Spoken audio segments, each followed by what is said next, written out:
we go ahead and call the meeting to order. And Rob, can you call the roll, please? Sure, Mr. Chairman. Commissioner Dwork. Commissioner Dwork here. Commissioner Volpe. Commissioner Volpe here. Commissioner Wolowski. Commissioner Locks. Commissioner Locks here. Alternate Albanese. Alternate Coles. Alternate Coles is present. Alternate Coviello. Alternate Coviello here. Alternate Salvacool. Secretary Santiago. Santiago's here. Vice Chair Salka. Salka's here. Chairman Hammersley. Hammersley's here. I did hear from Teresa that she wasn't going to be able to join us. I'm not sure where Commissioner Wolowski is. He might be just bringing up the rear, but in the meantime, why don't we see Commissioner Coviello in his absence, and we got a quorum. Why don't we all stand for the Pledge of Allegiance? Caleb's got the flags. Yeah, the flag missing. Caleb's got a bunch of them back there, so. Pledge allegiance to the flag. The flag. United The States, United States of America. to the republic. Republic Stands. One One nation, nation, under God, indivisible, indivisible, liberty and justice for for all. all. We'll remain standing for a moment of silent reflection, please.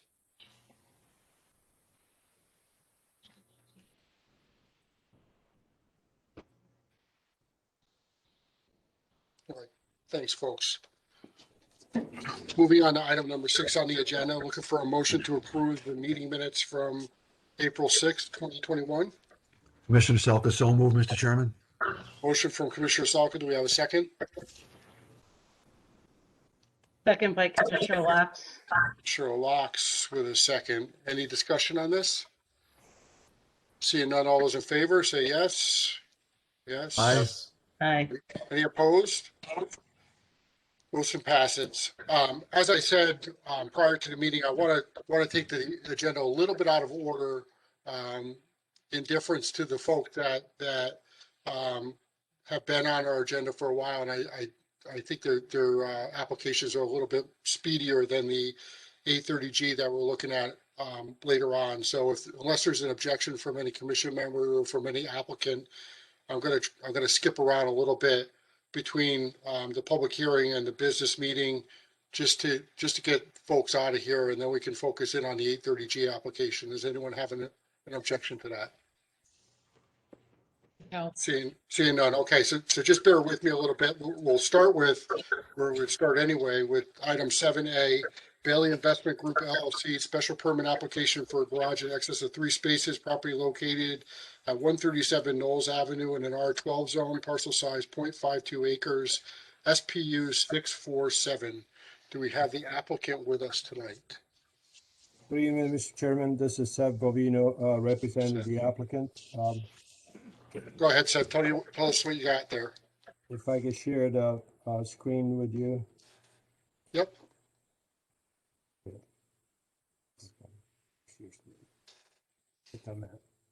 That one? Yeah, I don't want that one. I want this one. That's the one I want.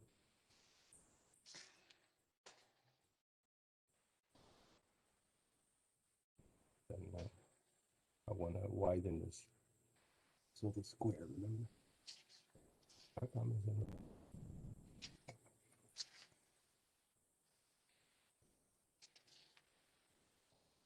Do you go, Seth? Well, that's loaded. Why don't you go ahead and talk to us? Yes, Mr. Chairman, again, Seth Bovino, planner with Cratchit Jones, representing the applicant. The project is located at 137 Knolls Avenue and the corner of Summit Street. As you can see from the map here, it's located at the corner. Here's Summit Street. North is up and Knolls Avenue is on the south side. The property is zone R12, has public water and sewer. The land area is 22,902 square feet.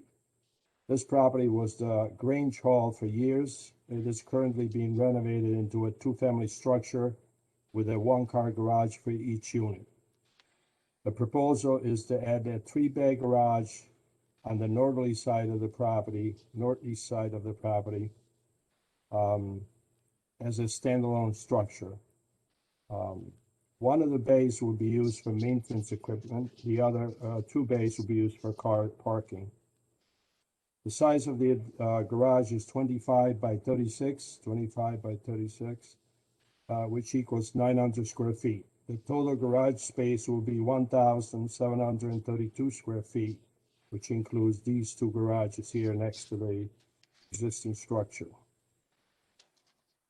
The total garage will be 1,732 square feet, which is 640 square feet in excess of the 1,092 square feet allowed by the regulations. The height is 12 feet. The architectural plans were provided. The architecture of the building matches the building, the existing building, which is renovating right now, has been renovating. This use is allowed by special permit. We notified the property owners within 500 feet by registered mail. Proof of the mailing was provided to staff. The applicant has signed the affidavit for the town. The applicant also spoke to the property owner to the east, showing them the plans and the architectural plans, and they have no objection to the plan.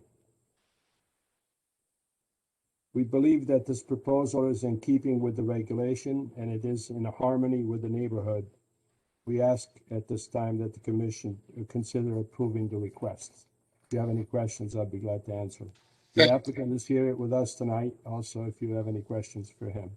Okay, thanks, Sev. I'll open up to commission members and we'll start with Commissioner Gwark. Do you have any questions, Jeff? This is Commissioner Gwark. Is this going to be the same exterior siding as the two units, or is it completely different? I'm looking at the rendering on my screen, but I just wanted to know. Yeah, it's going to match the siding on the building. Okay. Also, it looks like it's going to be 17.5 feet high. And I see, is there going to be storage upstairs? Or is there going to be a second level or upper level, or can you just explain the height? I understand there's going to be some storage upstairs, yes. And you don't plan on finishing upstairs for? No, it's just for storage. Okay. Any trees or anything going to be cut from that the eastern side or any of the property? Trees already been cut. There was a large buffer here of overgrown hemlock trees. And the applicant is willing to add some additional trees in this area here on the eastern border. Okay. Last one. There's that. Is there an existing cutout or pavement to the west of the garage? That's not going to be continued into the driveway proposed? It's not proposed to be continued at this time. No, I know what you mean. There's an existing curb cut right here. Not at this time, no. Okay. That is it for me right now. Okay, thanks, Jeff. Commissioner Coles, any questions?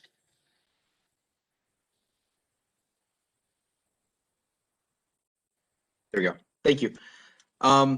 So just I guess a housekeeping question. If they do decide, and following up on what Commissioner Gwark had been asking, if they do decide to expand that driveway to go to Summit Street, well, what's the process of that? Would they have to go to? I believe they have to ask the engineering department for permission. Okay, I guess so. For the site, my only question would be: is there, because we're putting a lot of asphalt down, is there any? What's the pitch of the property? Is it to the east or to the west, or is it? It's, as I recall, driving by, it's pretty flat. Yeah, the pitch of property generally is relatively flat, but it pitches southerly and easterly in this direction, coming along the driveway and down. All right, so I guess my only concern would be the neighbors to the east, if they would be affected by any runoff from the roof drains on the accessory structure, and then if they're going to go onto the asphalt, if it's going to drain off to their property. Yeah, by the way, this is not gonna be blacktop. This is gonna be a stone driveway, this portion here. And roof drains will be directed along the boundary line to the street. And they already built a retaining wall at this location, so the water will not go into the neighbor's driveway. So just so I get you right, you're going to have the roof drains are going to run all the way from the building down along the street down along the driveway to the street? There'll be a grass swale, which then it's directed to the street, yes. Oh, okay. So it's not going to be like a subterranean pipe. Okay. Yeah, these are the questions I have. Thank you, No, Mr. Chair. it's a grass swale. You'll have the roof drain, the roof leader coming down to a splash block, and then after that, there'll be a grass swale along the easterly side. How high is the swale typically? How high is what? The swale? The swale is a gentle swale, maybe a foot, 1 foot. Just enough to keep the water. Good. That answers my question. Thanks. Thank you, Mr. Chair. Thank you. Thanks, Caleb. Commissioner Volpe? Commissioner Volpe here. My fellow commissioners have done a pretty good job asking everything I had proposed, so I don't have any questions at this time. Thank you. Okay. Commissioner Locks? Just a comment that I don't think running the driveway at any time soon because of the road that's across the street coming out and everything. I think it would make for a dangerous situation. That road on Summit Street is used a lot for the Summit when they have emergencies and what have you. I think it's better exiting to Knolls Avenue. But other than that, I have no further questions. Okay, thanks, Sue. Commissioner Coviello?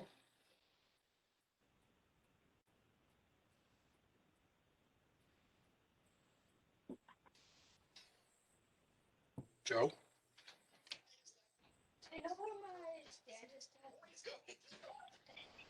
No. Okay, Commissioner Santago?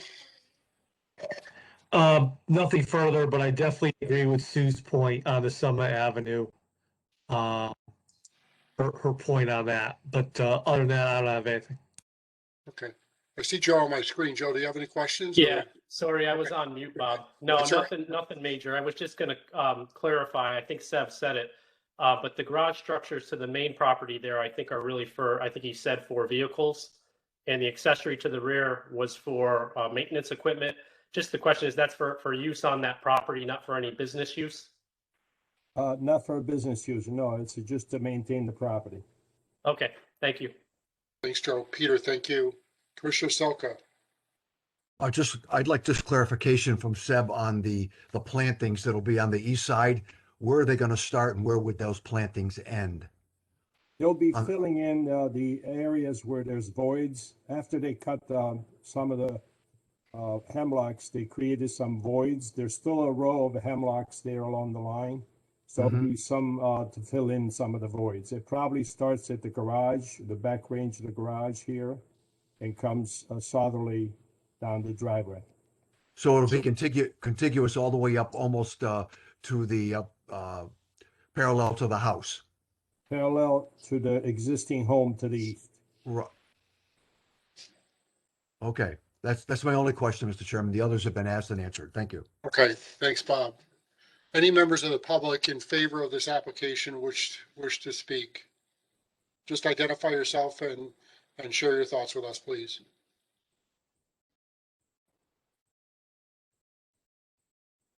Okay, seeing none, any members of the public wish to testify in opposition to this application?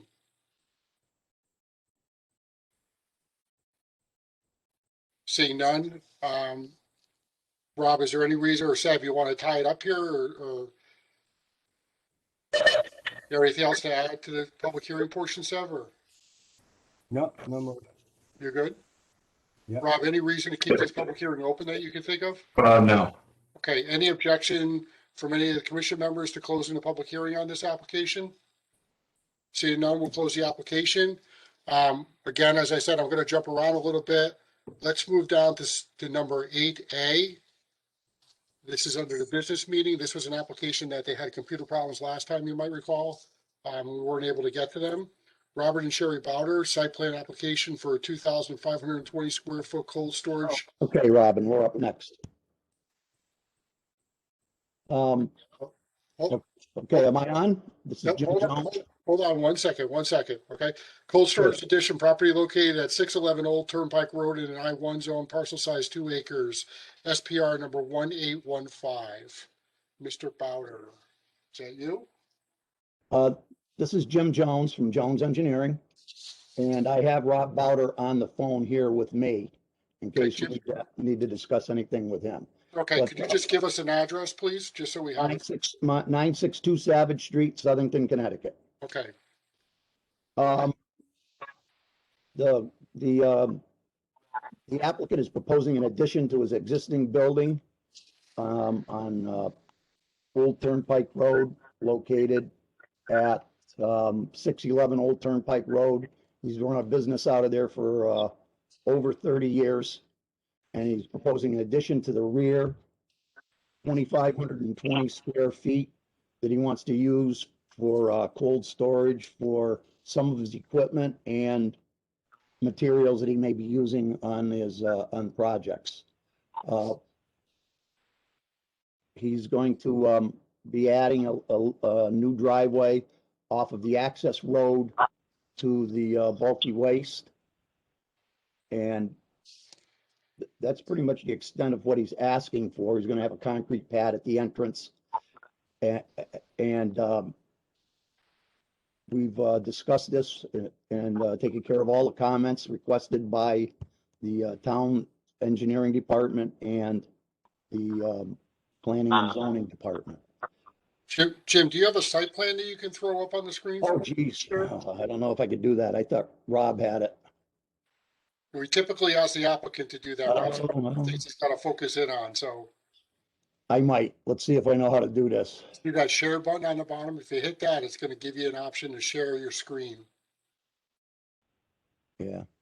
Share the screen. There we go.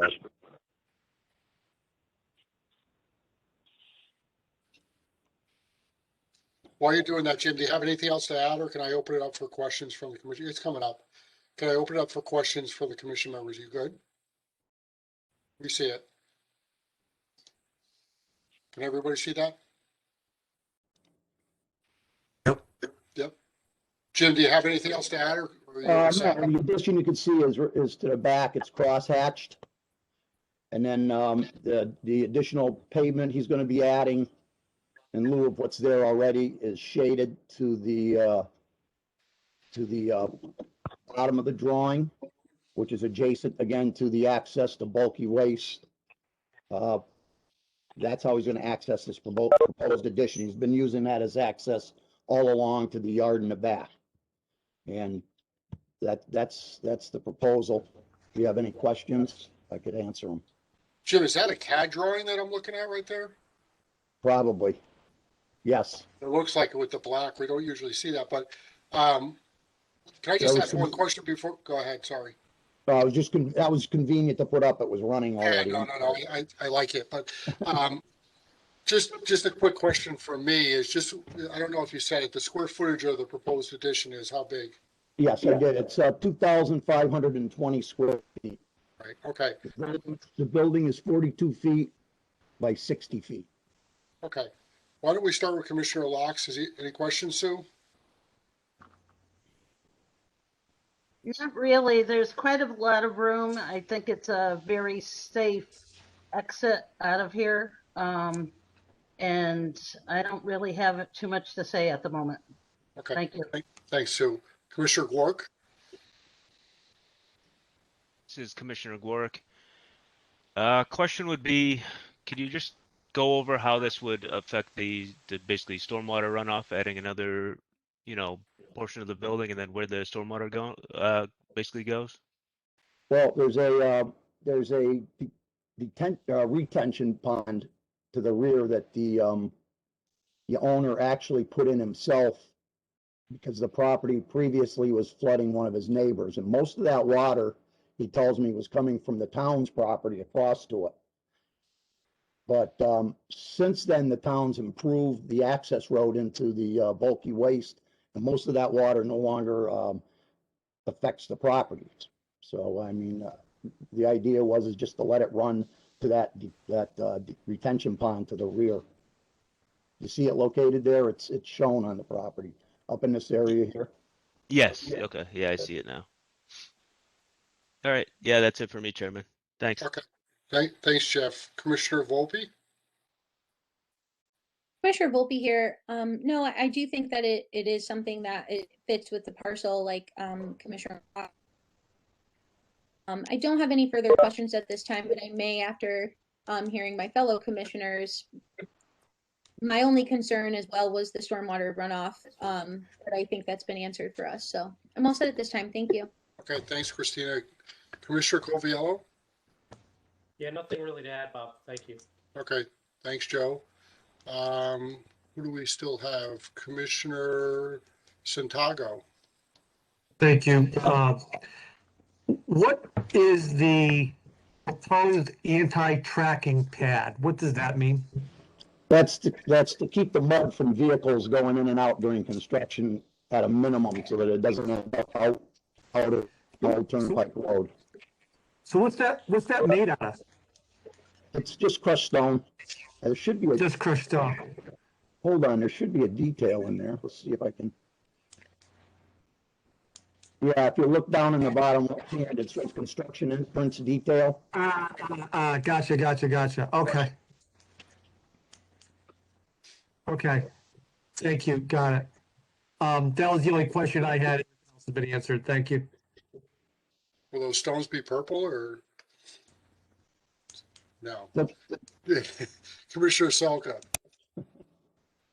Two minor questions. One is right now behind that building, there's an awful lot of equipment, old gas pumps, et cetera.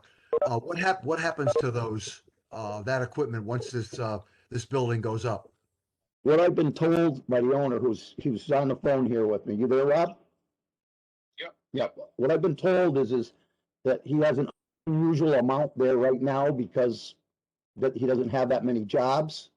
But some of it, obviously not all of it, will be stored within that addition that he's putting on.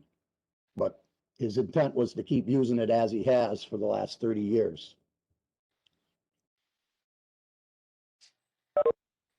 But isn't this addition going to be right in the middle of where all that stuff is being stored? Is it going to be moved to another location on the property? I don't, Rob, correct me if I'm wrong, Rob. There is nothing where the addition is going Right. now, and the majority of the gas pumps were taken away a few weeks ago. They were belonging to customers, and we had them take them away. And but no, there is nothing in the area right now that can't be moved. Maybe a pickup truck or two. Okay, thank you. Thank you. The second question is there any activity on Saturday? Because that is an entrance as well as an exit. And what happens if it's used on a Saturday with everybody going into the landfill or the transfer station? Just try to keep the people coming into our place to dump trash out. Rob says they don't work on Saturdays normally, and so there's really no activity there. Yeah. Okay, that's my only questions. Thank you, Mr. Chairman. Okay, any other questions for members of the commission on this? Rob Phillips and Jim Grappone, have your questions been answered to your satisfaction? Yeah, I don't believe any further concerns. Did Jim have questions on this one too? I can't remember.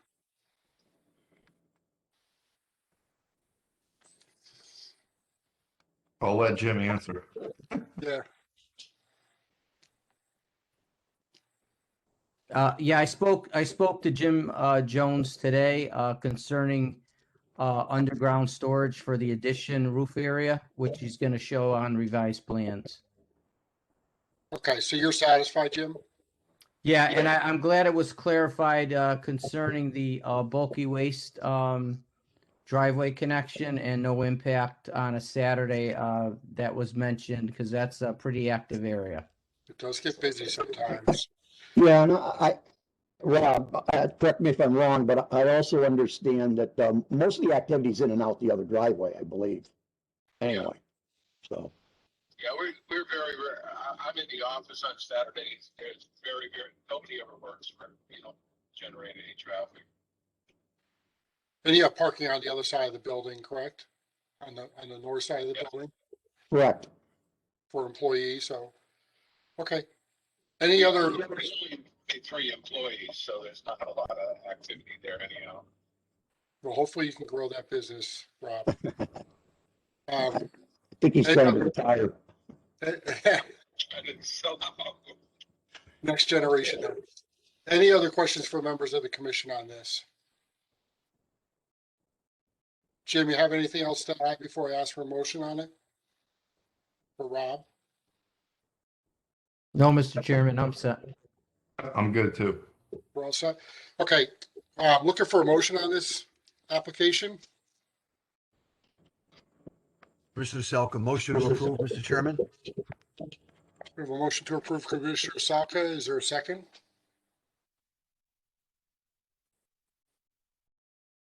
Second by Commissioner Locks. Thanks, Sue. We have a motion and a second. Any further conversation, discussion? None. Rob, can you call the roll, please? Sure. Gorick, Commissioner Gorick, yes. Volpe, Commissioner Volpe, yes. Locke, Commissioner Locks, yes. Coviello, Commissioner Coviello, yes. Santiago, Santiago, yes. Salka, Selka, yes. Hammersley.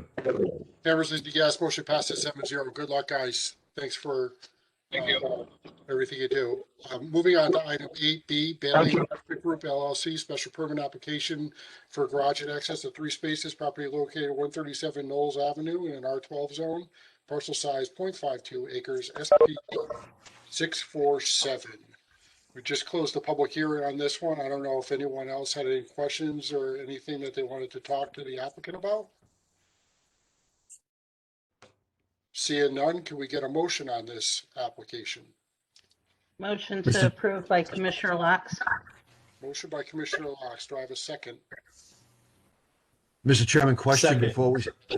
before we got, can we add could we add a stipulation about the plantings as outlined by Seb, as well as the height of the swale on the east side? I think we can do whatever we want to do here, Bob, so. Commissioner I'll Locke, would you- amend my motion to include those. Okay, so we Thank have a motion amended on the floor by Commissioner Locks. Do we have a second? Second, Commissioner Commissioner Selkis. Coviello. I got Coviello. All right, Coviello I'm with in. a second. Is there any further discussion? Can we just clarify those conditions? Yeah, I was gonna do that for you, Rob. Thank you. Sue, could you clarify the stipulations on this that you just outlined? Yes, I've mentioned all the plantings and also the swale being a foot. So for the water runoff. Okay, Mr. Chair, it's Commissioner Gorick. yep. Do we want to actually limit him to exactly 1 foot for a swale if he needs an extra 6 inches for pitch, or do we want to say not more than 3 feet deep? Or I just don't want to hem him in on on a foot deep swale. Maybe Jim Capone wants to weigh in on that. I think the intent is to make sure that the easterly abutting property isn't flooded out. So I don't know if you want to amend it that it's of sufficient depth not to cause any drainage issues on the abutting property owner. Okay. Let's amend it to that and we'll go forward with it. Okay, so Handle that on the zoning permit level? Yes. Okay. So Sue Locks has accepted that to her amended motion. Coviello, are you good with that amendment as well? I am still good with that, yes. Okay, thanks, Joe. Is there any further discussion on the motion? Seeing none, Rob, can you call the roll, please? Sure. Gordon?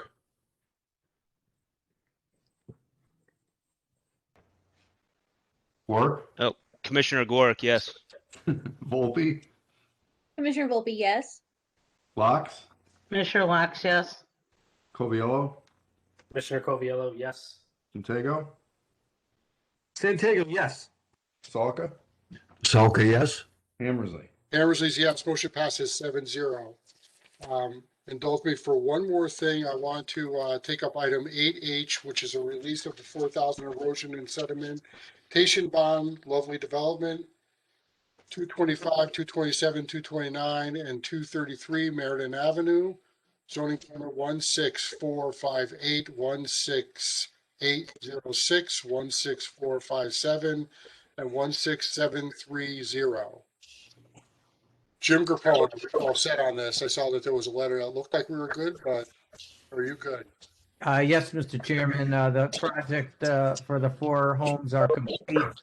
This is an erosion and sedimentation bond and it could be released. Okay, is there any further discussion by members of the commission? Do we have a motion? Mr. Chairman, Commissioner Salka make a motion to approve ZP 1648, 16806, 16457, and 16730. Thanks, Bob. Second? I'll second Santiago. Thanks, Peter. Any further discussion? Seeing none, all those in favor? Yes? Yes. Yes. Any opposed? Motion passes. Okay, let's go back to item 7B. This is a proposed zoning text amendment to amend section 2S and 1124.24 of the zoning regulations, residential zoning arrays, zoning amendment number 607. Rob Phillips, you want to talk to us about the status on that one? Sure. This is one of those long list, I guess, regulation amendments that has kind of been on the docket for a while. This was something that was proposed by a local developer in favor of a local homeowner to try to receive green credits. And it's basically based upon the Sustainable Land Use Code project from the Capital Region Council of Governments. Those are model land use regulations for 2013. And really that's it. They were based on that with modification to the actual proposal. I'm not sure if that proponent is here this evening to discuss anything else. Okay, and Rob, my understanding is that we're still waiting on the various RPAs to get back to us on. Yeah, unfortunately, it takes, they get 35 days to comment, and obviously they only meet once a month, so unfortunately we have to wait. Okay. So we're probably gonna continue this public hearing anyways, correct? Correct. Yeah. So I mean, understanding that it's going to be a continued public hearing, are there any questions for members of the commission on this application at this time?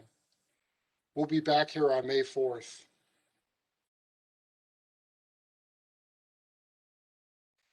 Okay, I don't see any. We'll open it up to members of the public. Anyone out there who would like to testify either for or in opposition to this application? I see a hand just went up. Yep. If you could just identify yourself, give us your address and share your thoughts with us. Sure. This is Rich. Excuse me. This is Rich Folk, 373 Wedgewood Road. And I'm also a local solar contractor. Okay, go ahead, Rich. So the current regulations in town are a little bit obscure because they require anything greater than 300 square feet to go to the Zoning Board of Appeals. And the Zoning Board of Appeals can approve or deny an application depending on the people on the zoning board at that point in time or their feelings about it. This town really needs to have a standard in place that would allow for ground-mounted solar for people that basically can't put it on a roof, which is what this regulation does. Many other towns have comparable regulations that allow solar, and this would establish parameters that are fair to everybody in the town, as well as the town. And this particular project that got me into this situation is for a neighbor of mine, and he's got a large rebate from the Green Bank that's set to expire in a few months if the town doesn't change the regulations that currently exist. So I would strongly encourage everyone to approve this down the road. Okay, thanks, Rich. Rob, do you know, or even Rich, if you know, you mentioned that this is sort of model regulation for this type of stuff for solar arrays. Any other towns that you're aware of around us that have adopted this regulation or something similar to it? Rob Phillips, I'm not aware of any other towns, but I could certainly look into that. Yeah, if you could look into that for me, please, and just let us know at our next public hearing. Any questions of Rich from members of the commission? Mr. Chairman, Commissioner Salka, I have just a couple of items, and that is the location of these solar panels when we're going to put them on the ground. I noticed that it was 12 feet in height, et cetera. What happens with if the house is on a corner lot and they've got two side yards?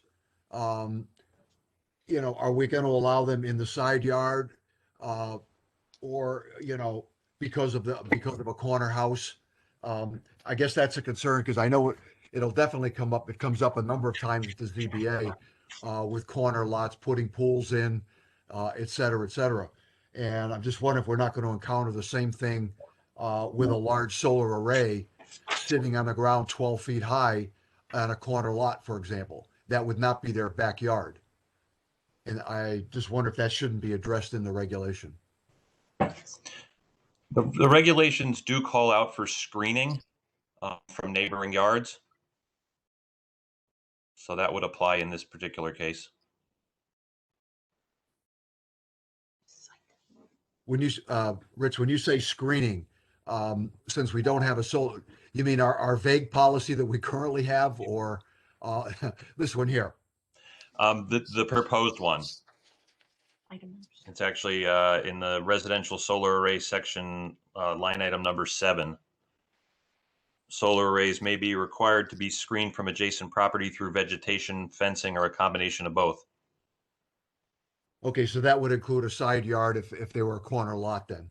I believe it would. Okay, thank you. Anything else, Bob, or you That's fine. I'm set. Thank you. okay? Any other questions for members of the commission? This is Commissioner Gwark. I just had one, I see may not exceed a capacity of 15 kilowatts. Can you just go over how many panels? I know efficiency varies between manufacturers, but I mean, is that a low number? That's obviously a large number, but will that cover, I mean, a large house usually has like a 20 kilowatt generator. Can you just go over your thoughts on that?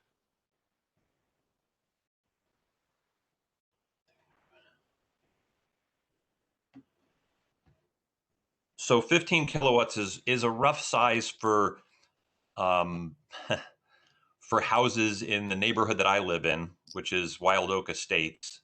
I mean, I have 6 kilowatts on my house. That's a rooftop system that was put in 16 years ago. You're right. A lot of house emergency generators are 20 or 22 kilowatts. A 15 kilowatt system would probably generate 18 or 19,000 kilowatt hours in a year. So the idea is that size system for most houses could offset their electric usage for a year. And there are certainly bigger systems. I mean, I've got systems that the Green Bank approved in the last year that go as large as 130 panels on a single property. Now, do you typically see people foregoing gas or whatever generators and doing the backup battery packs instead of feeding it back excess energy into the grid, or people aren't really going to home house battery packs? The batteries are starting to become more popular. They're still fairly expensive, more expensive than emergency engines. but they are starting to catch on. I've actually installed a couple just in the last few months, one in West Simsbury and one in Cheshire. But a lot of people that install solar, Connecticut still has net metering. So if you generate more electricity than you use at any point in time, the excess gets backfed to the utility grid, and you get a retail credit for every kilowatt hour of electricity that you give to, in our case, Eversource Energy. Okay, and then my last question would be, do they cap the amount on how much you can give back, on how much you generate? If you, like 120% you could generate and give back 20%, or? There's no cap. However, when you exceed the amount of electricity that you take from the utility grid, so if you're at a net zero situation, any excess electricity that you give to the utility, you're only paid the offset or the wholesale rate for it, which is only 3 or 4 cents a kilowatt hour, as opposed to the 20 cents a kilowatt hour that we generally pay for electricity to be delivered to our homes. Okay, so basically 15 is fine for how many percent, like 80%, 90% of the houses, 95% of the houses in Southington? Probably, that would be a good estimate. Okay, that was it. I just wanted to know about that, who came up with the 15. So that's it. Thanks. Yep. You're Thanks, welcome. Jeff. Any other questions for members of the commission?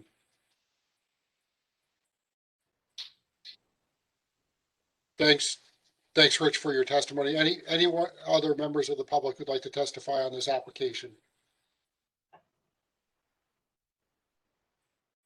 Seeing and hearing none, we're going to continue this public hearing because we have some things that we still need to hear on. So we'll move on to item 7C, proposed zoning text amendment to amend section 3-08 Housing Opportunity District, Zone Amendment 608. Petition of Brian F. Macarello, Esquire, to change zone district from R80 to Housing Opportunity District, property located at 295 Landing Street, parcel size 11.21 acres. Zoning change 569. Site plan application of Frank and Mary Frigola to construct an age-restricted affordable housing development for 30 units. Someone say something? No. Okay, 30 units under Connecticut General Statute, Section 8-30G. Property located at 295 Landing Street, special permit 181111. Before we turn to the applicant, I'm going to introduce you all to Attorney Evan Seaman. Evan can introduce himself, but he's going to provide us with an overview of the do's and don'ts and restrictions under the 830G portion of the Connecticut General Statute. So, Evan. Thank you, Mr. Chairman. Can you hear me all right? Yes. Good evening. For the record, Evan Seaman. I'm a lawyer at Robinson & Cole. And before we turn things over to the applicant this evening, I thought it might be helpful to the members of the commission just to briefly go over some of the requirements of the Affordable Housing Statute. So as you hear this application tonight, you can consider it as you deem fit. So it is a local zoning decision. You can weigh credibility of witnesses just as you would with any other application. However, an affordable housing application is not strict zoning when you compare it to other types of zoning applications that you might otherwise see that don't have this affordable housing component. The commission's review in an affordable housing application largely should be focused on issues with respect to substantial public interests in health and safety. There may not be such issues that arise this evening, but that is something that the members of the commission can consider. If you do have questions about any part of the application or concerns or issues, they do have to rise to the level of substantial public interests in health and safety. So your normal zoning considerations in, say a site plan or a special permit without this affordability component may not necessarily rise to this level. But that's not to say that there are not issues that can rise to the level of substantial public interests in health and safety. If you do have a concern, and I have no idea if you do, but I'm just saying hypothetically, if you do have a concern and you might not have any concerns, you do need specific evidence that non-compliance with some aspect of the regulations or some feature of the proposed development will adversely impact this public health and safety that I am speaking of. There has to be more than a theoretical possibility of harm to the public interest. Again, there has to be specific evidence, and generally that evidence would take the form from professionals and consultants. And again, you are the fact-finding body, and you are entitled to weigh the credibility of witnesses this evening.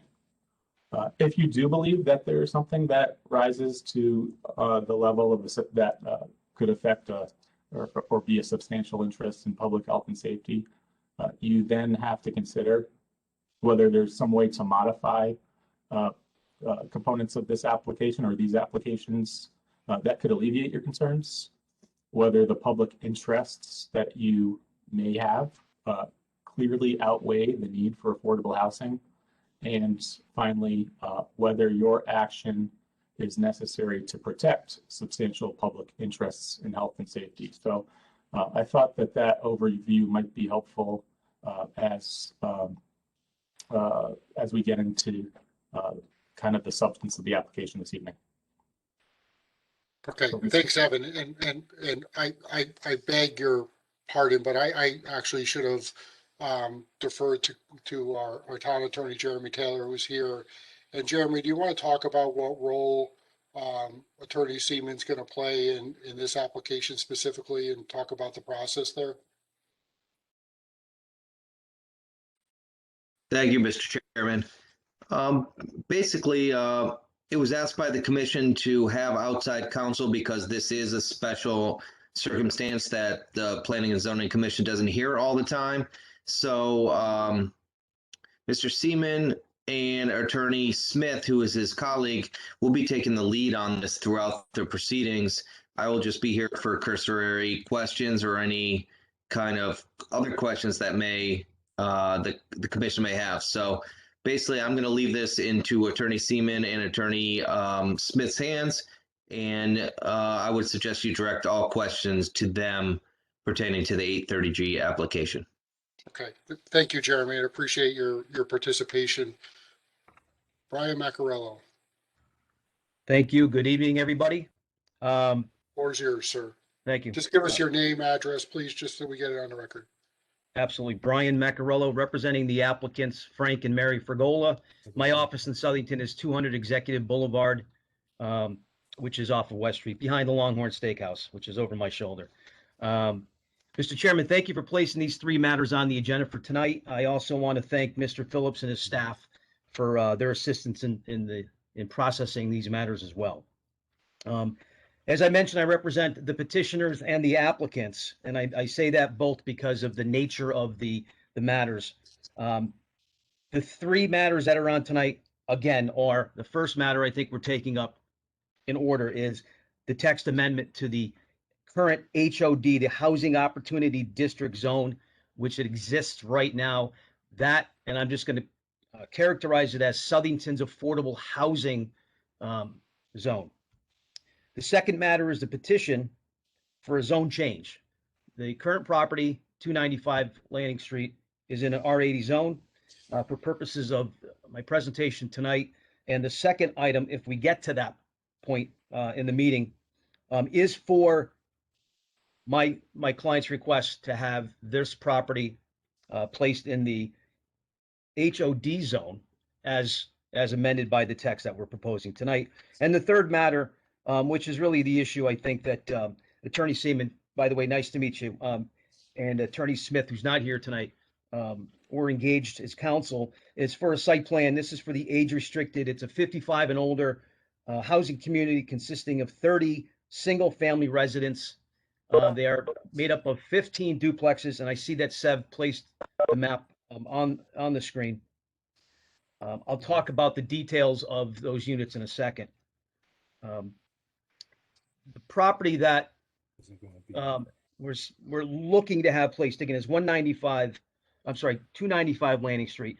As Chairman Hammersley mentioned, it's a 1.5 acre parcel of land. It's located across the street from the former Brannigan's restaurant, which backs up also along I-84. And this property backs up along the 13th and the 14th holes at Hawks Landing Country Club. It's also situated between Doral Lane and First Baptist Church. Now, I submitted my outline tonight just in case for two reasons. One, we don't have verbatim minutes in these meetings, and sometimes you get lost in translation when you're going back and reading the minutes, but also in case there was a technical issue on my end. I wanted to have the commission members have my outline. So forgive my forehead if you see me looking down. I'm reading from it just so we could move forward. At this time, I'd like to introduce the members of our team who are with us this evening, and I see them all here. In addition to my client, Frank Fregola, who's sitting to my right off screen, we're joined by our planner and civil engineer, Seb Bavino and Andrew Quirk. Both of those gentlemen are with Pratchett & Jones. We're also joined by our planning consultant, Brian Miller. Brian's from the Miller Planning Group. And last but not least, we're joined by our traffic engineer, Mark Vertucci. Mark is with Fuss & O'Neill. I'll be first providing an overview of what's before you this evening. Then you'll hear from Mr. Miller. Then you'll hear from Mr. Bavino, Mr. Quirk, and then followed up by Mr. Vertucci again if we get to that part of the meeting. A couple housekeeping matters I'd like to just address, and I want to confirm staff's receipt of the mailing of the 500-foot abutters. I dropped off the certification from the post office, and I just want to make sure that it's received. I included as part of the record. Rob, I just want to confirm. Yep. Okay, Yes, that's confirmed. Okay. And also, even though my initial opinion is that this property is not located, or a portion of the property is not located in a watershed, which would require us to provide notice to the Department of Public Health, the state of Connecticut, and the Southington Water Department, I did send notice through email to both of those places, followed up by a phone call, and didn't receive any phone call back. I'm not sure if staff received any correspondence or contact. I think a portion of the property is in fact in the watershed. Okay. So I think you met the requirement. Okay. So once again, the property is owned by Frank and Mary Fregola. Frank and Mary Fregola, they purchased the property in 2007. They've been residents for more than 50 years. His historical background: in 1973, they started a small job shop called FF Screw Products, which was in 1,000 square foot building with just 2 employees. 4 years later, they transitioned that business into a full-time operation with 10 employees. In 1982, they started making their own products under the trade name FK Bearings. In 1999, they formed Fregola Performance Systems, and now their companies are collectively housed in nearly 200,000 square feet of industrial space on West Queen Street. Their companies are owned and operated by the 3 children, Maria, Al, and Deb, and now there's a 3rd generation of 9 grandchildren working in the family business. In addition to a strong work ethic, the Fregolas pride themselves in supporting many local organizations such as the Southington PBA, Bread for Life, Unico Charities, and a most recent effort undertaken by now Council Member Paul Chapinski. This is to unearth and move the remnants of the water fountain from Walkley Park to downtown Plantsville. My clients have also donated one of their commercial buildings on West Street to the Southington CyberKnights robotics teams for the past 5 years. The Fregolas have filed these agenda items in order to provide this commission with alternatives to considering their proposed age-restricted housing community development. Not only is this being described mostly by me, but also, with our professionals as a 6-month in Connecticut, 6-month in Florida, kind of a snowbird type of hybrid community, which Southington currently does not have. It's a blended type of future housing that's addressed throughout our plan of conservation and development, which is dated June 4th, 2016. For example, the need for this type of housing and blended community is specifically referenced throughout the POCD. I will first start with section 1, and again, I submitted the relevant sections for the record, so hopefully the commission members have those. And I'll just read through the sections quickly. Section 1, particularly the introduction section, and the intention of the POCD was to provide a guide to local boards and commissions as stated in the overview, which is subsection page 1. In section 1, on pages 8 and 9, the POCD charts the population overview and projections, and more importantly for this presentation tonight, the age composition, which states that, quote, from 2010 to 2040, the age composition of Southington is expected to be heavily influenced by the continued aging of the baby boom, quote, quote, generation. Those are people born between 1945 and 1965. The apparent increase in people aged 55 and over in a chart shown on pages 10, it doesn't reflect a sudden influx of a large number of older residents from outside. Rather, it does reflect the natural aging, because we're living longer, of people who already live in Southington.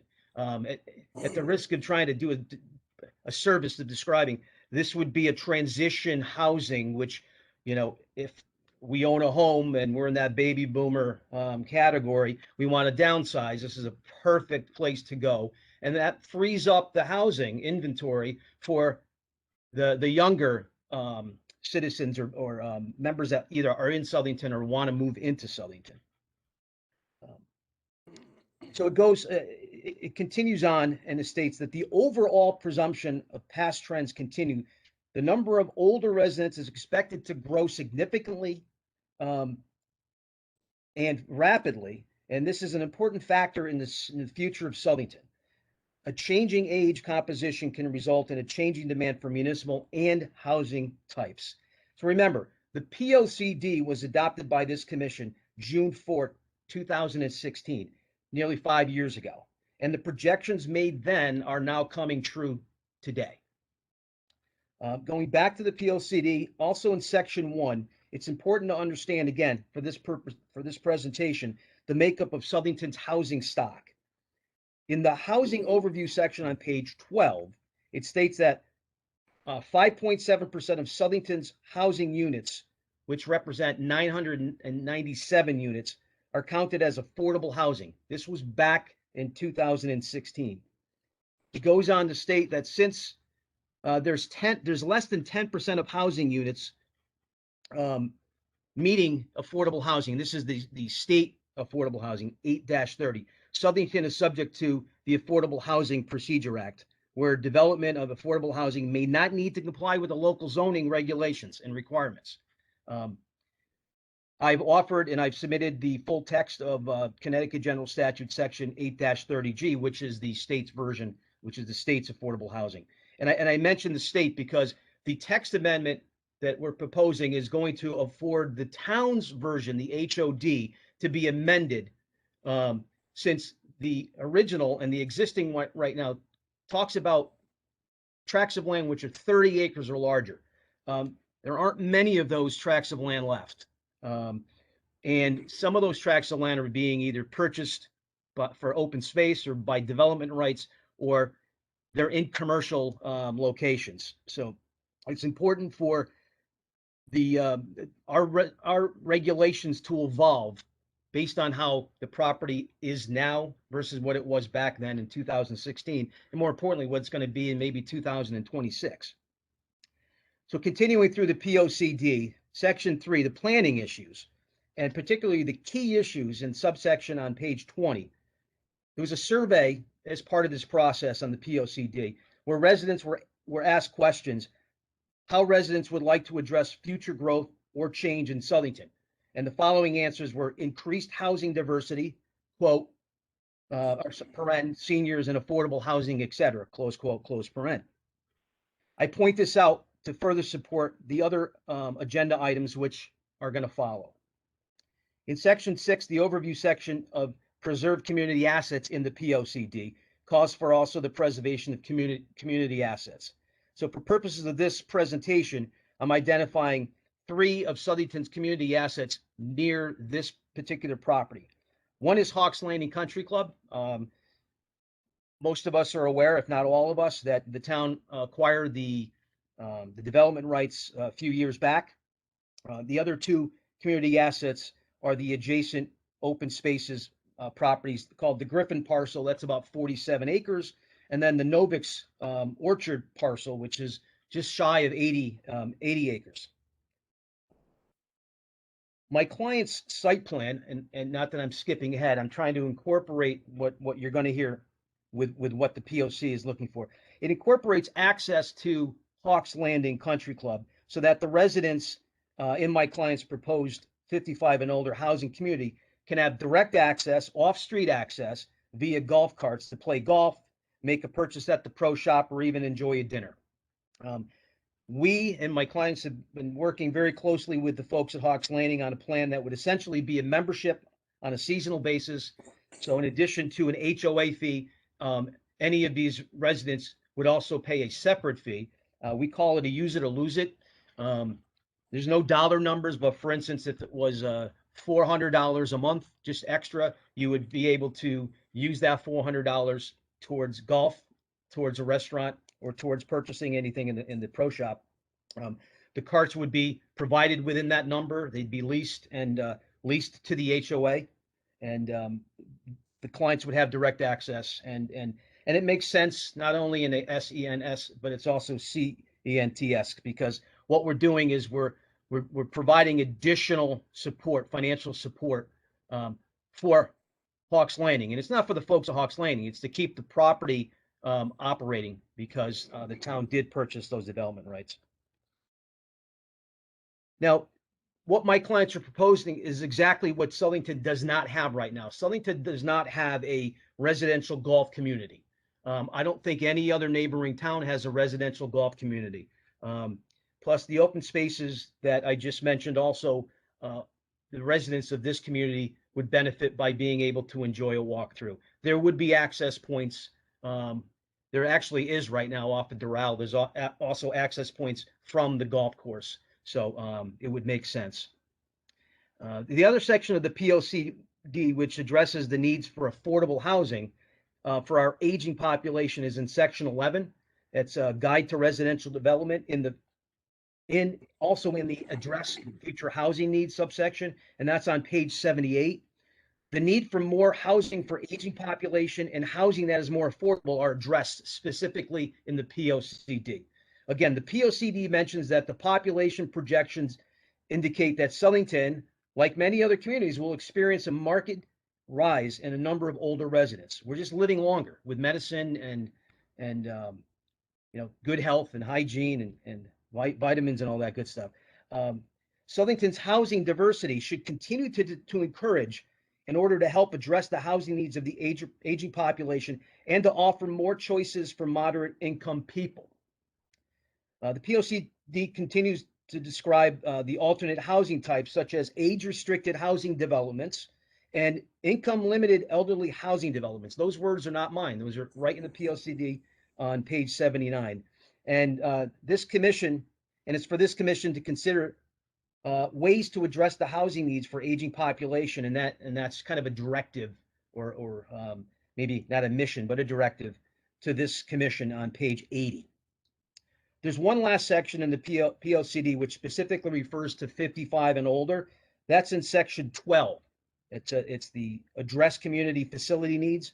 On page 91 of that section, it's important for the author, it was then, and I think still now, important for the authors of the POCD to recognize that there was, quote, a growing population of seniors, and that the Calendar House Senior Centers, which helps Southington residents, this is where the 55 and older. So if you're 55 and older, you should be taking advantage of what Southington has to offer with the Calendar House. I mentioned this simply to demonstrate the need for to take care of the rapidly growing aging population in Southington. The last section, which I'll speak about tonight, is 15, which is the future land use. That's on page 111. It states that this, quote, this future land use plan is a statement of what the Southington of tomorrow should look like. Well, today is that tomorrow. We believe that the agenda items that are on would be beneficial to the town of Southington, even without the affordable housing component. But there needs to be the affordable housing component because the text amendment we're proposing under the HOD, Southington's version of the affordable housing, as well as the state's version in the event that the text amendment isn't favorably approved and a subsequent zone change isn't favorably granted. So we're making these amendments right now so that the town has an option, because again, there and council could agree, council could confirm that in order for there to be a moratorium on affordable housing, the housing stock has to be 10% or greater. And there's some nuances to that, but that's generally that's what it is. So right now, Southington is below the housing affordable housing stock requirement or need for this town. And that's why my client's bringing this forward. My client has brought this application in a couple different versions, but with the same concept, probably for the better part of 5 years now. We've had some hurdles. We made some requests to extend the sewer shed area. There's a sewer located just to the west of the property, which is actually on the First Baptist Church property. We weren't successful in that for reasons that are in the public records. So this is being built on private septic. However, there's public water. That will be addressed by Mr. Bavino, Mr. Quirk. But first, with Mr. Miller's presentation is going to talk about the affordability component of the application. So I can get into right now, if you'd like, the sections of the amendment, or the text that we're amending. It's part of what I've submitted, and I want to thank Rob again for working with me on that. So what we've done was the 3-08 housing opportunity. That's our HOD zone. You all have that. The bold and underline is the new amendment, the text we're adding, and the strikeout is what we're proposing to delete. I want to first point out that section 3-08.3, the petition, whether or not this property would be in an HOD zone or not, we still would have to file a site plan. So we're not kind of skirting the issue.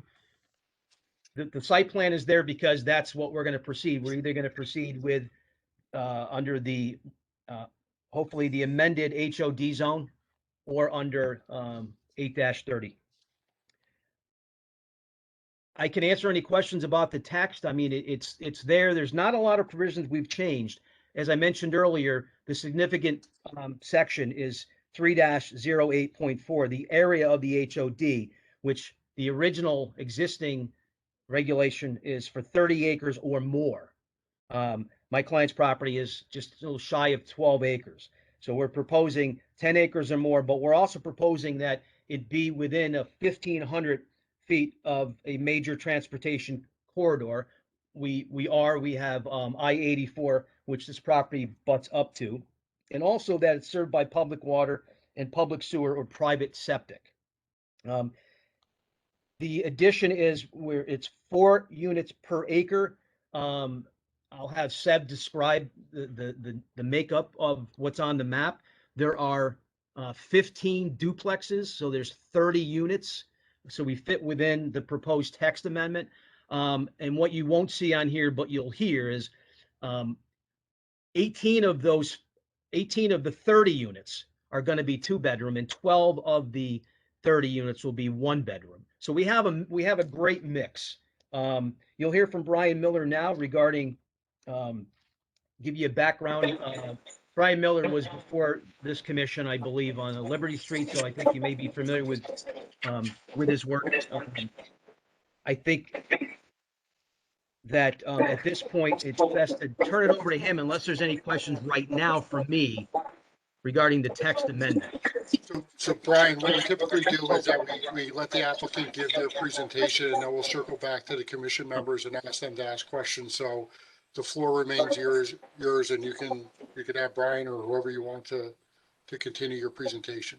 Yeah, and I'm going to ask Brian to discuss his affordable housing plan. That's also been submitted. That's part of the record. Brian, are you with us? I am. Good evening. I'm Brian Miller with the Miller Planning Group, 108 Colonial Hill Drive, Wallingford. I'm pleased to come before this commission again. This time my responsibilities were to draft the Housing Affordability Plan, which, as you know, is a required part of the 830G process. I'm going to try to share something. Just press the share button here. Boy, all right, let's see. Every place I've been to so far, it's always a little different here. I think Steph has to stop sharing so you could start sharing. Let's share with me, you know.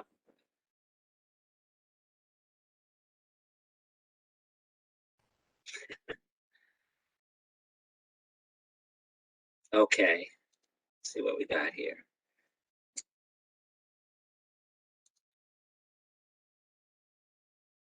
Okay, great. Now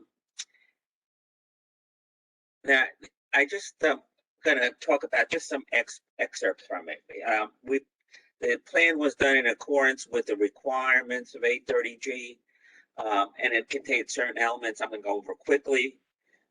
One is phase construction that you see here, so that it was intended so that the developer can't build all the market units and then delay doing the affordability units. So for each phase, like in phase one, where you have you could do 5 market units, but if before the developer proceeds beyond that, they has to do one affordable unit for affordable at 60% of the median income, and the other at 80%. So it'd be a proportionate amount of affordable units being built at the same time as the market units. The nature of construction here, Brian talked about the how many units, how many 1 and 2 bedrooms here. So we broke that down as proportionately as feasible. There's no requirement that you can't put all the 1-bedroom units into the affordability, but we did it evenly here because we think that would be the best way to approach the overall issue of affordability. As I think I've explained to you, I guess it was about 2 years ago, that the one of the major determinants of what the rent can be charged is the median family income. And you look at the way the statute is put together, you look at the state of Connecticut and the metropolitan area. And here within the Hartford, West Hartford, East Hartford metro area, as it's known, the median income is slightly less than the state median income. So the regional median income is the one used for the calculations. When we're doing within the plan, there's a worksheets basically on a typical projection of how the rent or sales price would be determined. The client, Mr. Frangiola, right now his intention is to do it for sale, but there's no regulation that it couldn't do the units, couldn't rent out the units for affordability. And that decision be made largely at anticipation of what the market conditions are going to be when the units come online. But the for sale units, again, there's a process in there for the selection of and qualification of the people who can live in these units. And that's, again, all according to state law. There's also within there an affirmative housing marketing plan to make sure all fair housing regulations are adhered to.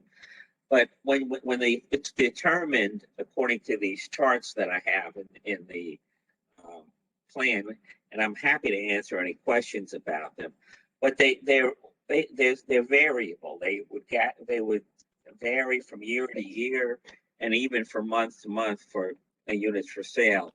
Because the units for sale are dependent upon utility costs. The Department of Housing and Urban Development has kind of typical utility costs, which is what I used here.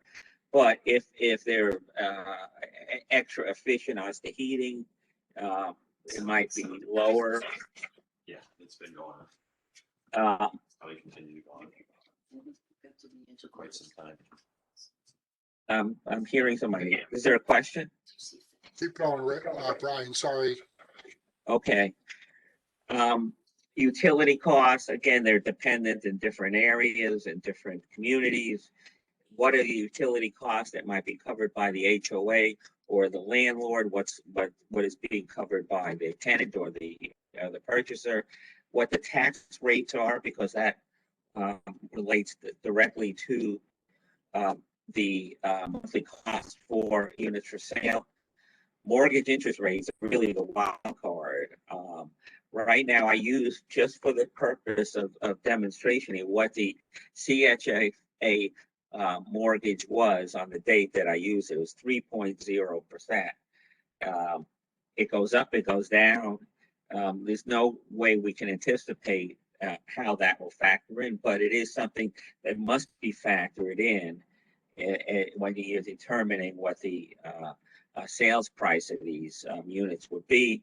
And of course, the median family income, which I just explained, and for a common area ownership, the HOA fees. So I assume $250, which is probably a little on the low side. But in this project, there's really probably not a lot of unit maintenance required, at least at the beginning. And there's no other amenities on the property. There's something like a pool or a clubhouse. So it could be, it's probably in line. Now, when you get the rental units, it's a lot easier. It just becomes the median family income and the utility costs. Because basically, the determination is that one could spend 30%, a family could spend 30% of their income as adjusted for family size a month on housing costs. So all the things that are listed, that are bulleted here, are part of the housing cost, not the housing cost. But when you directly start dealing with any mortgage, you don't pay the taxes directly. So it really comes down to the utility costs. And again, that's dependent on the construction of the units and what type of heating is put in. Is it electric? Is it oil? And which of those are assumed by the landlord. And then median family income is the common dropped off. So with that, I could go with I'm not going to bore you with this time, but at the appropriate time, I'd be happy to answer any questions. Thank you. Thanks a lot. Thank you, Brian. Mr. Chairman, I'd just like to address just really the elephant in the room, if you will.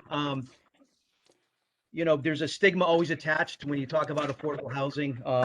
This is not a Section 8 housing choice program. If you look at Mr. Miller's report, I just want to give the commissioners, get right to the chase. So of the 30 units, 30%, so 9 need to be affordable. The lower affordable rate ones, so these are now 1,250 to 1,300 square foot, 2-bedroom, bath and a half, 2-car garage, brand new. Okay. The maximum sales for 5 of these units and I don't know if everyone has if they know what's going on with lumber and right now in this country. But the maximum sale is $122,800. A developer can't even purchase the material to build that, but that is the maximum that can be sold. These are going to be units are going to be sold, unlike the prior application that was approved. Those are rental units, and those are 5 out of those, and the other 4, the maximum sale is $163,000. So I'd love to be the first one in line for these units. These are brand new, and kind of to give everybody an idea what the style, what they're going to look like. Prosperity Court off of Berlin Street. That's been around for probably, I'm going to guess 8 years. That's a similar style that this will be. This is going to be more of a, earthy. It's off the road. It's down low. You're not going to see lights, when you're on the road. But it's similar to that type of development. This is going to be more active. I'm not suggesting that Prosperity Court is not active. So these units are very desirable. In fact, just over the last 5 years, people have been calling my client and wanting to get on a list, and obviously there's no list at this point. So I wanted to address that. So when we talk about affordable, these are beyond affordable, but it's not like I said, the Section 8 housing choice type program. These are people are going to own it. They're going to live there. Yes, there's a restriction. They can't be making a profit. These are restricted for 40 years. And the only other development that's affordable in Southington is Hillcrest.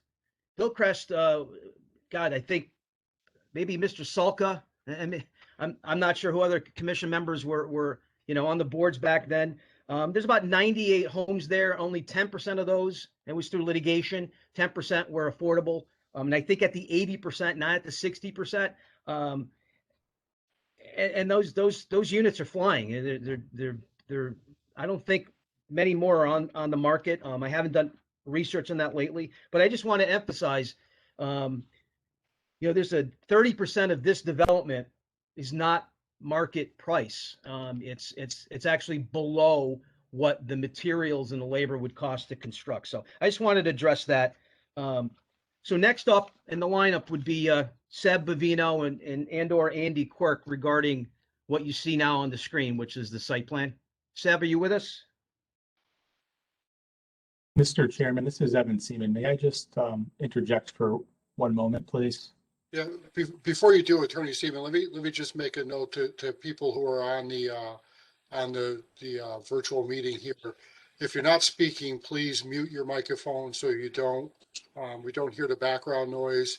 And just for anyone who might be hanging out, waiting for us to take action on anything, this is the only item that remains on our agenda that any action, and we won't be taking action on this tonight, I'm sure, but this is the only item that remains on our agenda at this point. All other items that we're going to act on were acted on. Anything else, for example, the solar tax amendment for solar arrays, that public hearing was continued. That will be continued and heard. The public hearing will be continued to our next meeting on May 4th.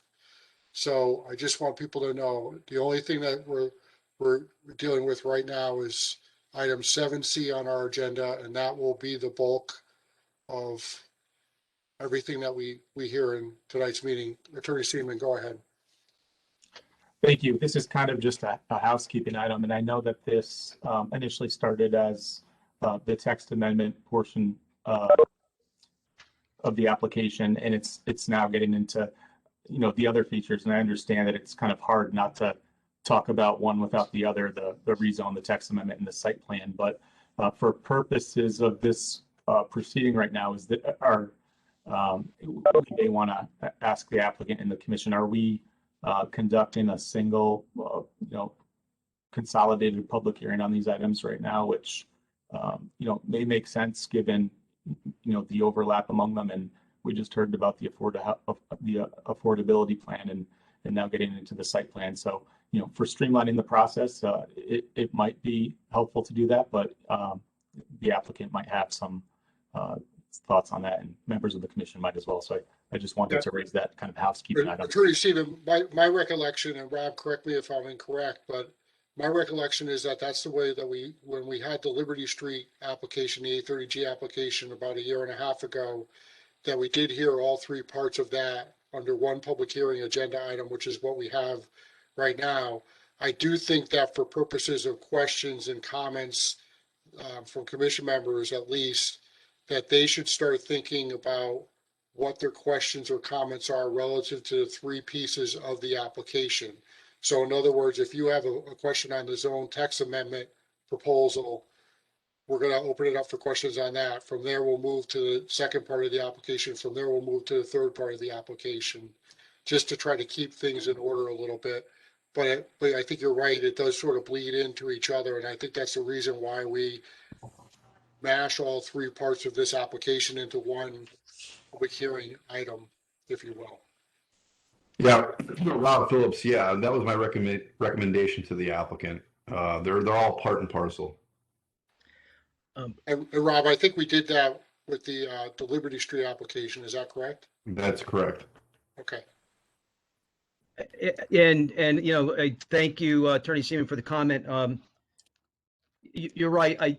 I wanted to just get through kind of cursory, just through the information, so when the commissioners would have questions, they'll know what we're talking about. And I'm not suggesting we're going to reverse the order. I'm defer to the chairman, that will take it up as the agenda items appear on and for instance, the text amendment, I'm presuming will be taken up first and considered, and then logically, the next would be the if we get that far, would be the request for a zone change, and followed by the site plan. Just kind of taking the mystery out of it and giving everybody a flavor of what it is, because I know there's some residents that may be on here looking to see what it is, and I think it's fair to them to let them see it if they didn't have access to what was filed with the record. So we could not get into the details or into the weeds, if you will, regarding the traffic and all that. So I just wanted Seb to kind of give an overview, and then we'll go back. We'll go back to the beginning and have the chairman just address each item as they appear. Yeah, Rob Phillips again. My recommendation is each item has to be voted on by the commission, starting with the text amendment, the zone change, and the site plan. I defer to special counsel.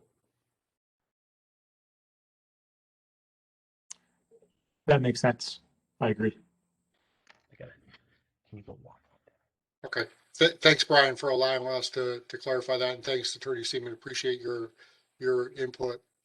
Brian, floor is back to you. Thank you. The lights in my office go off automatically. So, so Seb, you with us? I'll take it over. Okay. Thank you, Seb. Thank you. Mr. Chairman, Commission members, my name is Seb Bobino, planner with Cratzer Johnson Associates, representing the applicant. My presentation is going to cover all three aspects of the application, so the commission will be informed as it was discussed. The property in question is a wooded vacant parcel of land located at 295 Lanning Street. It is zoned R80, which is known as a 2-acre zone, served by public water and septic. It is 11.5 acres with 927 feet plus or minus of frontage on Lanning Street. It is bounded on the east by a cluster open space residential development served by public water and septic systems in an R80 zone. North by a golf course, south by Lanning Street in an R40 zone. West, it is bounded by the Faith Baptist Church and I-84. The applicant has submitted the following: a zone text amendment to section 3-08 HOD regulations, a zone change map, a site plan. The HOD amendment indicated the described changes. Some are 10 acres versus 30 acres. Unit separation, 30 feet versus 15 feet. We have, our proposal shows 22 feet. Side and rear setback, 20 feet versus 40, currently required under HOD.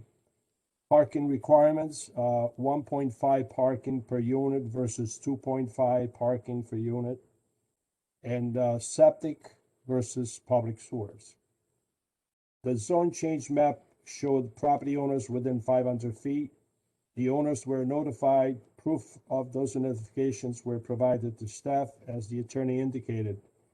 The application also included site plan form and fees, fire department application review form and fees.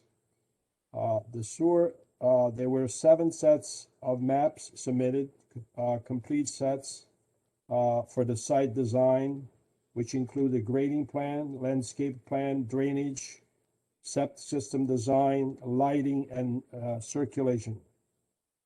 The health department letter was submitted regarding the soil tests that were conducted on the site, and the letter indicates that the land is suitable for septic systems. Soil tests are shown on the last sheet of the application package, sheet TP1, if anybody's interested to review the test data. A letter from the soil scientist, David Lord, was provided regarding wetlands on site, and he found there was no wetlands on this site. 2 sets of drainage calculations were provided, showing that this property drainage system will meet the desired requirements for stormwater runoff. 7 sets of traffic reports also were provided, indicating that the project will have a minimal impact and that the roadway is more than adequate to handle the traffic. An affordability plan was submitted, which was described recently. The proposed architectural plans for the units of 1 and 2 bedrooms, each with a garage space, were provided. The unit density on this property that's as proposed is 2.6 unit per acres versus 4, which the HOD would allow. The unit height is proposed at 20 feet plus or minus versus 35 feet allowed in the HOD zone or an R80 zone. The proposal is for 15 duplex ranch-style units, age restricted to 55 and above. All of the units will have landscaping of low shrubs and trees. The lighting fixtures will be full cutoff with recessed lenses directed to the ground, so there will be no spillage into neighboring properties. The entire property will be surrounded by existing natural vegetation at least 20 feet wide. Additional planting will be done to complement anywhere where there will be voids in the tree line. For orientation purposes, the map on the screen here, this is Interstate 84. North is up on the screen. Lanning Street is on the south side. So we have the east side with a residential subdivision here, the golf course to the north, the church to the west, and R40 development to the south. 24% of the site will be natural green space, which is indicated heavier green on the map. All this will be the existing tree line that will remain around the site. The reason it's the shape it is the way it is because these areas are the areas where the septic systems will be installed. In addition to that, obviously you'll have the green space associated with the lawn areas around the units. The lot coverage in this project will be 16.2% of the total land area, which is slightly above the 15% allowed in a 2-acre zone. So the 2-acre zone subdivision here was allowed up to 15%. We are at 16.2% in a 30-unit complex. The buildings are located in the center of the property, thereby providing setback distances that exceed what is required in the HOD or any R80 zone. The closest building to the front of the property is 91 feet. The distance from this building, which is Unit 1 to the street, the property line at the street, not the pavement, is 91 feet. So it's well in excess of what's required under our rated zone, which is 60 feet, and the HOD, which is 40 feet. The side yard closest to the property line is 44 feet, which is located next to the church to the west here. This corner is 44 feet to the property line. And this area is a parking lot for the church. 70 feet, the distance from the closest point of this building to the property line to the east is 70 feet, which is next to the R80 zone. And 150 feet to the north. The distance from these back of these buildings to the north property line is 150 feet approximately. The existing drainage pattern is maintained in this project east to west. The drainage on this property goes, the grades start at this location here and pitch westerly towards the highway and the church parking lot. About 150 feet of this property right here pitches toward the east to the neighboring properties. We are intercepting some of that drainage via the roof drains on these buildings and taking it into our drainage system. We have rain gardens here. We have rain gardens now on the other end of the property. So even the area that's currently draining to the east will be intercepted, some of it, and taken away from this direction here.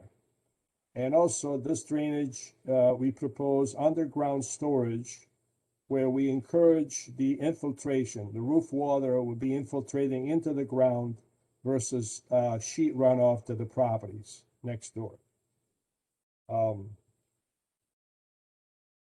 As I said, the existing drainage pattern will be maintained east to west via a series of catch basins along the roadway and swales, grass swales. There'll be 2 rain gardens to slow down the velocity of the runoff. There'll be a sediment basin at the beginning of the detention area, protected by stone berm. So the pipe exiting at this location to a riprap area will be a silt basin with a stone berm.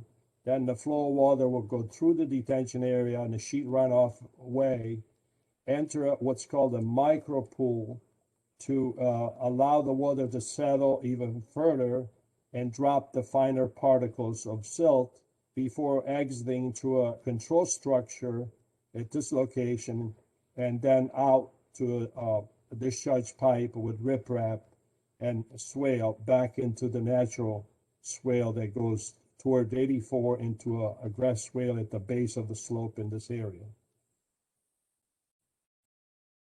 The treatment train that we are proposing meets or exceeds the DEP requirements for best management practice.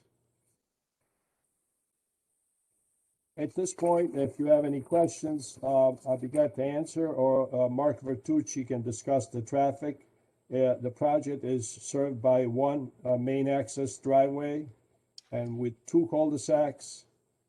These cul-de-sacs are designed to allow the largest fire truck to maneuver through this area with no problem.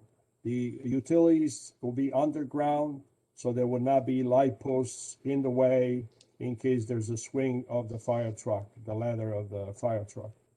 And the area will be cleared in the center where the roadway and the buildings will be built. The surrounding tree area along Laney Street will be allowed to remain. Our proposal is at the toe slope. If these buildings were here, then we would need to cut the slope and remove some of the trees. But because the buildings are in the center of the property, we are in a position to allow these mature trees to remain. If you have any questions at this time, I'll be glad to answer. Thanks, Seth. Brian, floor is yours. I have a question. Could we just we're going to hold questions until until afterwards. Okay. All right, thank you. Brian, go ahead. Yeah, just again, just for overview purposes, this is a homeowners association, so the roads plowed by private contractors. They're, other than fire and police, there's really no other public service that would this subdivision would be burdening the town and costing the town any money. Now, if Mr. Bertucci is able to just kind of give an overview without getting into the details, and then he could speak if details are warranted or requested tonight. Mr. Bertucci, you with us? I'm here. Okay. All right, it's good. Yeah, sure. Good evening, everyone. Mark Bertucci. I'm a senior transportation engineer at Fuss & O'Neill, 146 Hartford Road in Manchester. I'm also a registered professional engineer and professional traffic operations engineer. We did prepare a traffic impact study for the project. I can briefly review the findings here. I guess I don't want to get into, Brian said, I don't want to get into too much detail here. I can get into more if you have questions, but just the overarching thing here is that this, being a 30-unit residential development, it's a very low traffic generator. We reviewed rates in the Institute of Transportation Engineers Trip Generation Manual, which is an industry accepted resource for determining traffic generation. And for the 30 units, this site will only generate 17 trips in the morning peak hour of traffic and 19 trips in the afternoon peak hour of traffic. We reviewed intersection operations. The site driveway will operate very efficiently at a level of service A. We have no reductions in level of service at the intersection of Laning Street and Queen Street. We did measure intersection sight lines and stopping sight distances on Laning Street approaching the site driveway, and they are sufficient. They exceed DOT criteria for safe egress from the site.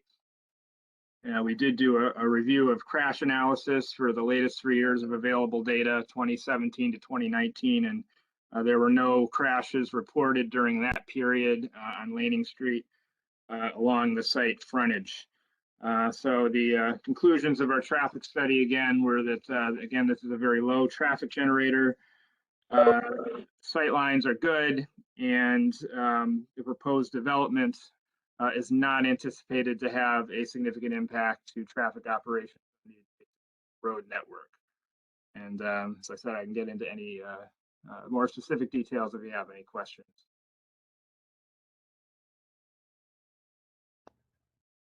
Thank you, Mark. Lastly, Mr. Commissioner, I just want to note part of the record also includes the Health Department soil report and Fire Department approval, which is all part of the record and available for review. So that kind of completes the overview of collectively the three applications, petition applications. So if it's your pleasure to take one up in particular order, we're prepared to answer any questions of the public or staff or commission members. Okay. Thanks, Brian. And as I said earlier, we're going to take this up into three parts, so each one being distinctly different. So we'll start with the proposed zone text amendment change to section 3-08 of our zoning regulations. And we'll start with Commissioner Coles. Do you have any questions?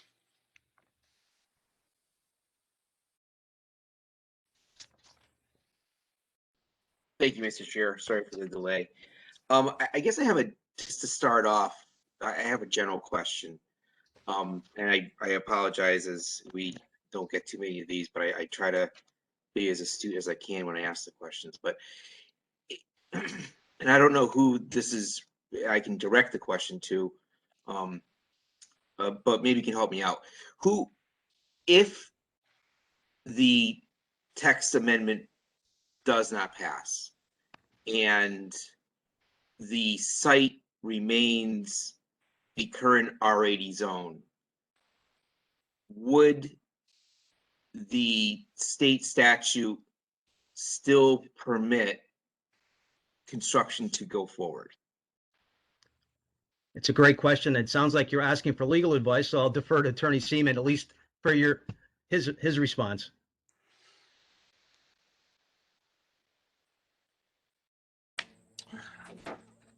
So your question is, if the text amendment fails, can this application proceed under 8-30G? Correct. The site plan application, is that what you were asking about? I guess so. That was one of the questions I had for the applicant, and it's something I have to think about more, because I recall in the presentation there was a comment, if I think the text amendment and or the rezone do not pass, then in the alternative, we are applying under 8-30G. And, that's something I'd like to look into to make sure that it's proper to consider everything in the context of a single application, if that's what you're asking, whether, if in this proceeding that's, this overarching proceeding that's before you, whether you would still have authority to act under 8-30G, which I believe the applicant is, at least tonight, is asking you to do. I think that's your question, but am I right about that? Yeah, maybe I can ask it a different way, that if the site remains an R80 zone, can the 830G apply to it? Is that more clear, or am I mucking up the water a little bit more? I think I understand your question. And so you're talking about in the future? Well, for this particular application, I guess my question is. Yeah. So it's difficult to answer, and I would like to consider it, because, generally when you make an application, you either apply under 8-30G or you don't apply under 8-30G. And, perhaps the applicant can clarify that a little bit, but is this application being filed just under the HOD, or, because I know that you did mention in the alternative, Attorney Macarello, that you would proceed under 8-30G. Are you talking about in the context of this application or in the future, or can you provide some clarification? Sure. In consultation with Mr. Phillips, this is my first rodeo. It's not his. We agreed I would come in with a text amendment because it would make sense. We'd want to have local control over, and we do have some in some degree with the HOD, but it's limited to 30 acres or larger tracts of land. So alternatively, so we're providing the alternative to this commission. What first is to amend the HOD as I'm proposing, which would allow this property with certain requirements to be amended. And then if it's approved, we would then move on to the second item, which would be our request to have the zone change. Now that could be denied. So you can have in a text amendment approved or denied. If it's approved, then you can have the request for a zone change approved or denied. That would leave us the last and third option, which is proceeding under 8-30G. And is there really a significant difference between going under HOD if the text amendments were made and 8-30? Not really, not substantively, but it's going to be allowed us to go forward under the proposed text amendment. Now, what I'm proposing doesn't mean the commission, if it's willing to amend it, you can add. You could take some of the proposed language out that could kind of reduce or make any other property be very, very specific. We did that in terms of 1,500 feet from a major transportation. So in other words, in the center of Southington, if there was a 10-acre, 12-acre tract of land like this, a proposed HOD, if it was approved, you couldn't come in with a site plan because it's not within that property is not within 1,500 feet of a major transportation. So we propose that as an alternative to then just going right to 8-30G. And again, in consultation with Mr. Phillips, I think we need to take first base and then go to second base before we get to third base. If that Sure. answers your So, question. yep. So let me then expand on what you just said. For the text change, when I'm trying to stay focused, Mr. Chair, and thank you for your understanding. So if an 830G is to not subsidize housing, but cost controlled housing, under the text change, there isn't a cost control facet to that, correct? There is, because it still requires that we follow what 8-30G requires, which is have 30% of the development fall under, and this is the 80 and the 60. Again, I mentioned Hillcrest, but that was my understanding. It was only 10%, not 30. And there was also 80%, not the 60% of the medium household income. So I'm only mentioning that because we do have in town the HOD regulations, but it's 30 acres or more. So we would still have to, Mr. Miller's report would be the same, whether it's under HOD or 8-30. And also the housing units that would then be counted towards, getting close to your 10%, which is your moratorium threshold. It's the same under the HOD or it's under 8-30. So, by saying HOD, you're not keeping the 5.7 right now or whatever that number is in terms of affordable units in Southington flat. It'll increase. And we haven't done any projections. I just know there haven't been any affordable housing that I know of since the POCD was written. So I'm going to just rely on the information in there that, Southington has about 17,500 homes, but that was back in 1916. We know there have been more built since then. So I think that number is probably lower than 5.7. But to answer your question, I think specifically is yes, we have to follow the same formula. Okay. So, Mr. Chair, I think what I'd like to do is if you could circle back around with me after the other commissioners get their opportunity, that might kind of open up some of my thoughts on this. Yeah, and just so everybody knows, I mean, we're not going to close this public hearing tonight. There's going to be, I'm sure, a number of outstanding things, and I think what Attorney Seaman just mentioned was that he wanted to look into it. Just to refresh your question, Caleb, which I think is a valid one and a good one.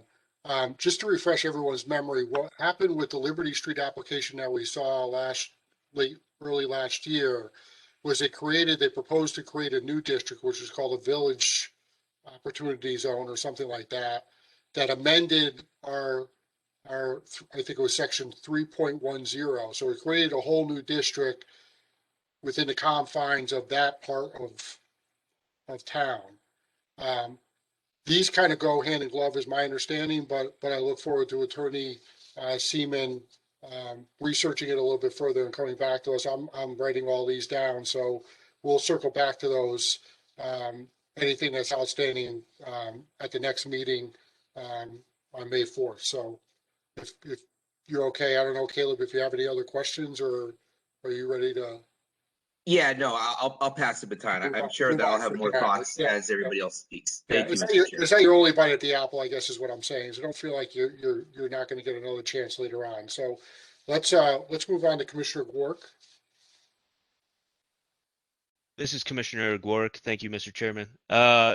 It's not really germane to this case, but have you looked into how many properties this, especially 3-08.4 would apply to in that area, or you have no idea? Is that a question for me, Mr. Gwark? Yes, it is. I have not. My general inquiry is that there's probably, and Mr. Phillips can correct me, it's a handful, 5 or 6 of any tract of lands are 30 and larger. I know 2, but maybe 3 of those are on, I think 3 of those are on West Street. One, I think, is the Lincoln College site. I think that's a little over 30 acres. And then we're talking about sites that are probably you know, in further into the ridge areas, you know, in the R80, the farmlands and things like that. So I don't have the exact number, maybe staff Okay. does. The other question would be, would these, most of them are the side yard setbacks and all that, would that just be for the 10-acre properties or for both the 30 and the 10 acres? I mean, are you changing basically all of them to apply to all 30 acres and all 10 acres or more?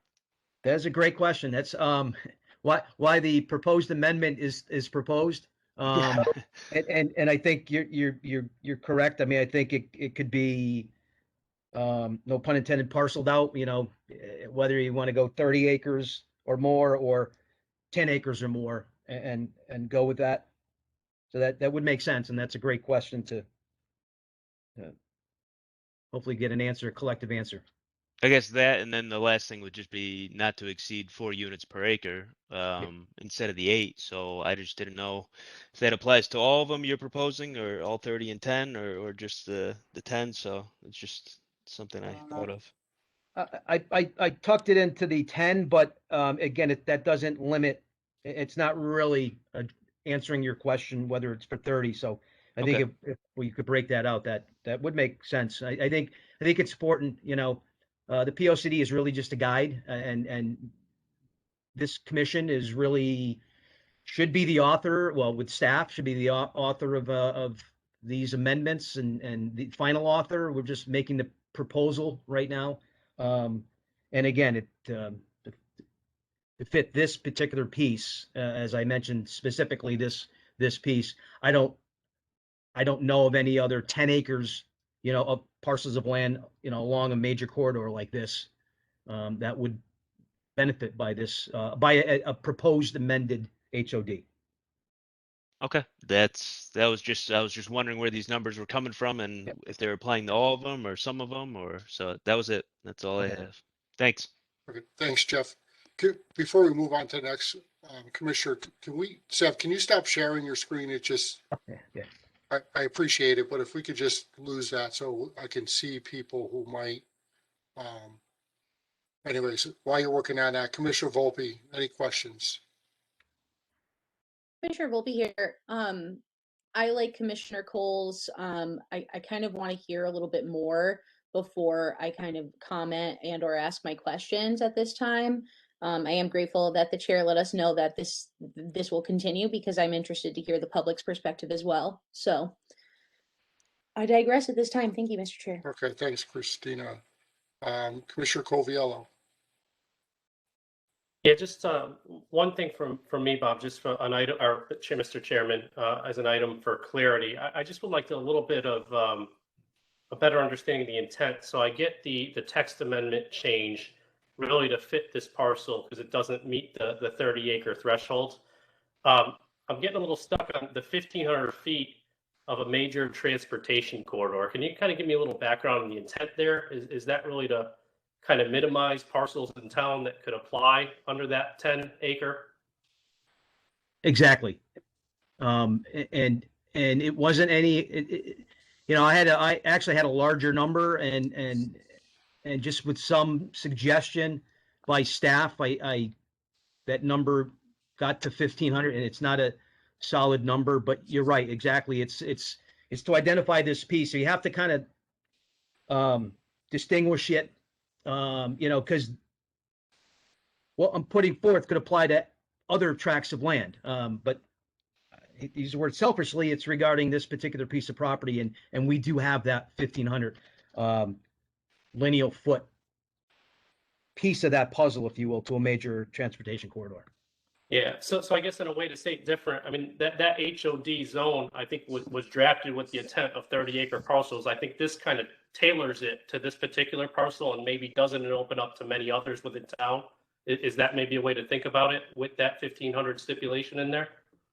Well, you would, and you know, it's fair for a commission member to ask staff to say, okay, can you identify 30-acre tracts of land in Southington that would apply without any amendments to this HOD? And then can you do anything with 10 or more within 1,500 feet? And I think it's well, it's not as easy as it looks, but you take the map and you kind of do the radius. Yep. Okay, thank you. Yep.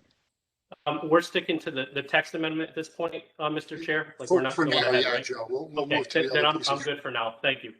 Okay, let me just make sure that I understand, Joe. Did you just ask the planning department to present us with information on current tracts of land that are applicable and what would be changed with Yeah, this text amendment?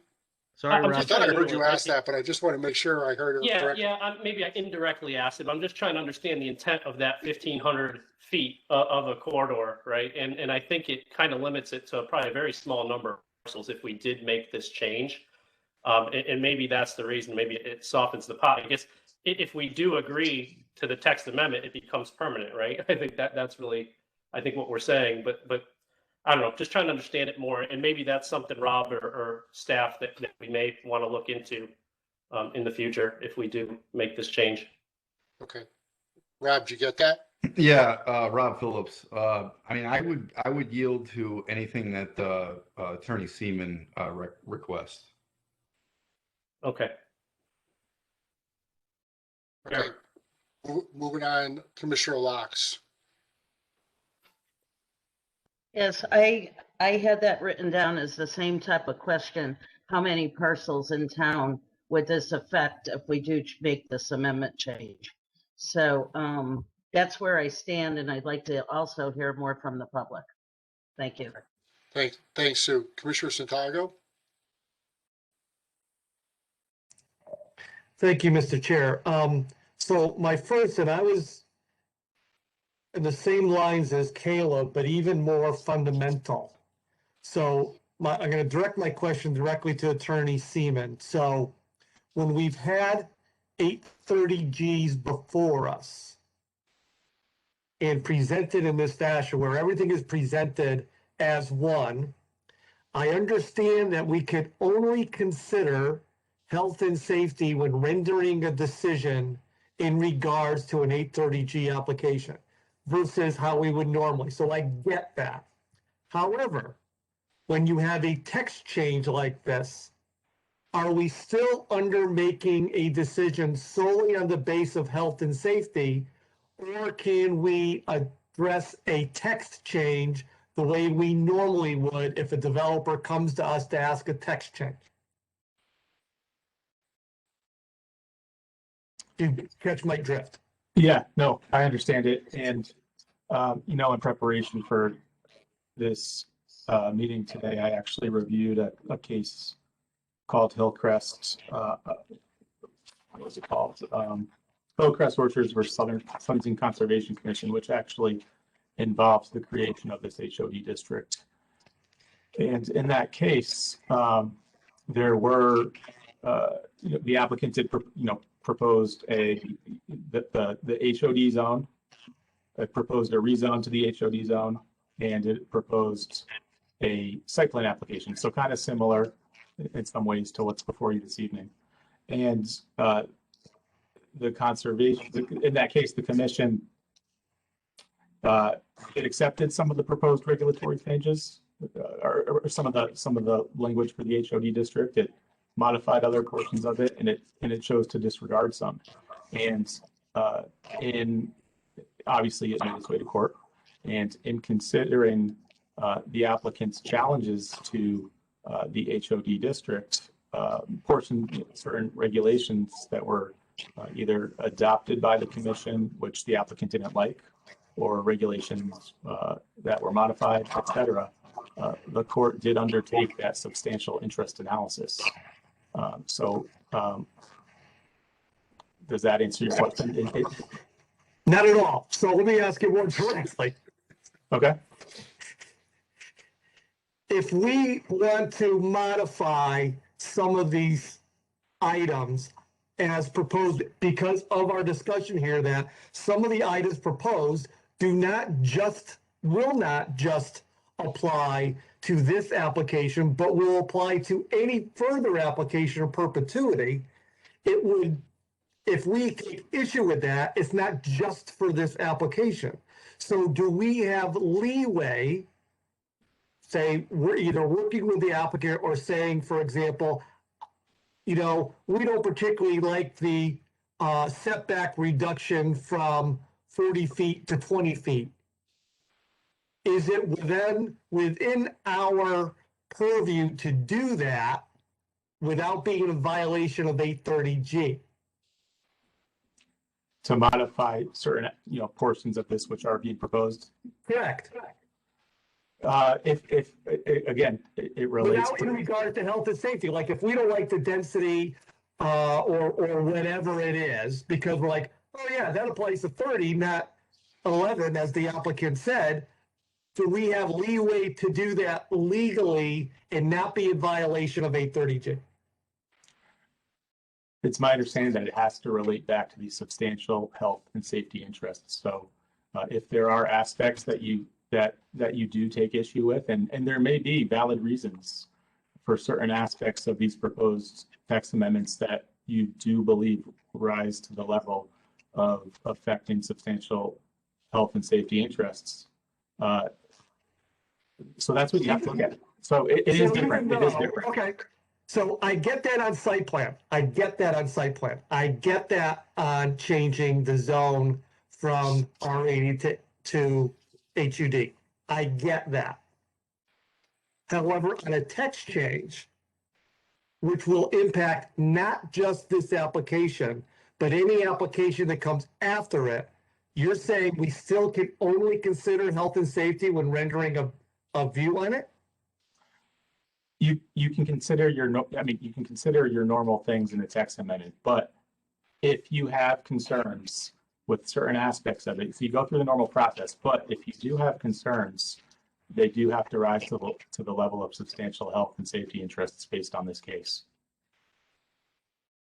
Holy moly, who reads these laws? Okay, so for example, okay, yeah.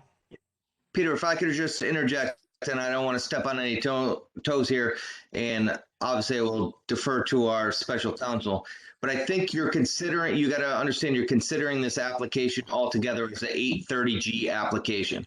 Even though you're looking at 3 separate parts, it's all part of 830G. So if you accept some text amendments, you're accepting them as a package of 830G. It's not going to set a precedent for anything else unless you're making those text amendments separately from an application that's not 830G.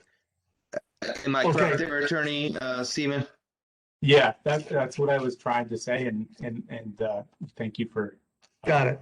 The other thing I would also just follow up on is in Attorney Macarello's comments. I did hear some possible willingness to work with the commission if there are certain aspects of this proposal that you all might have some questions about or might not be comfortable with.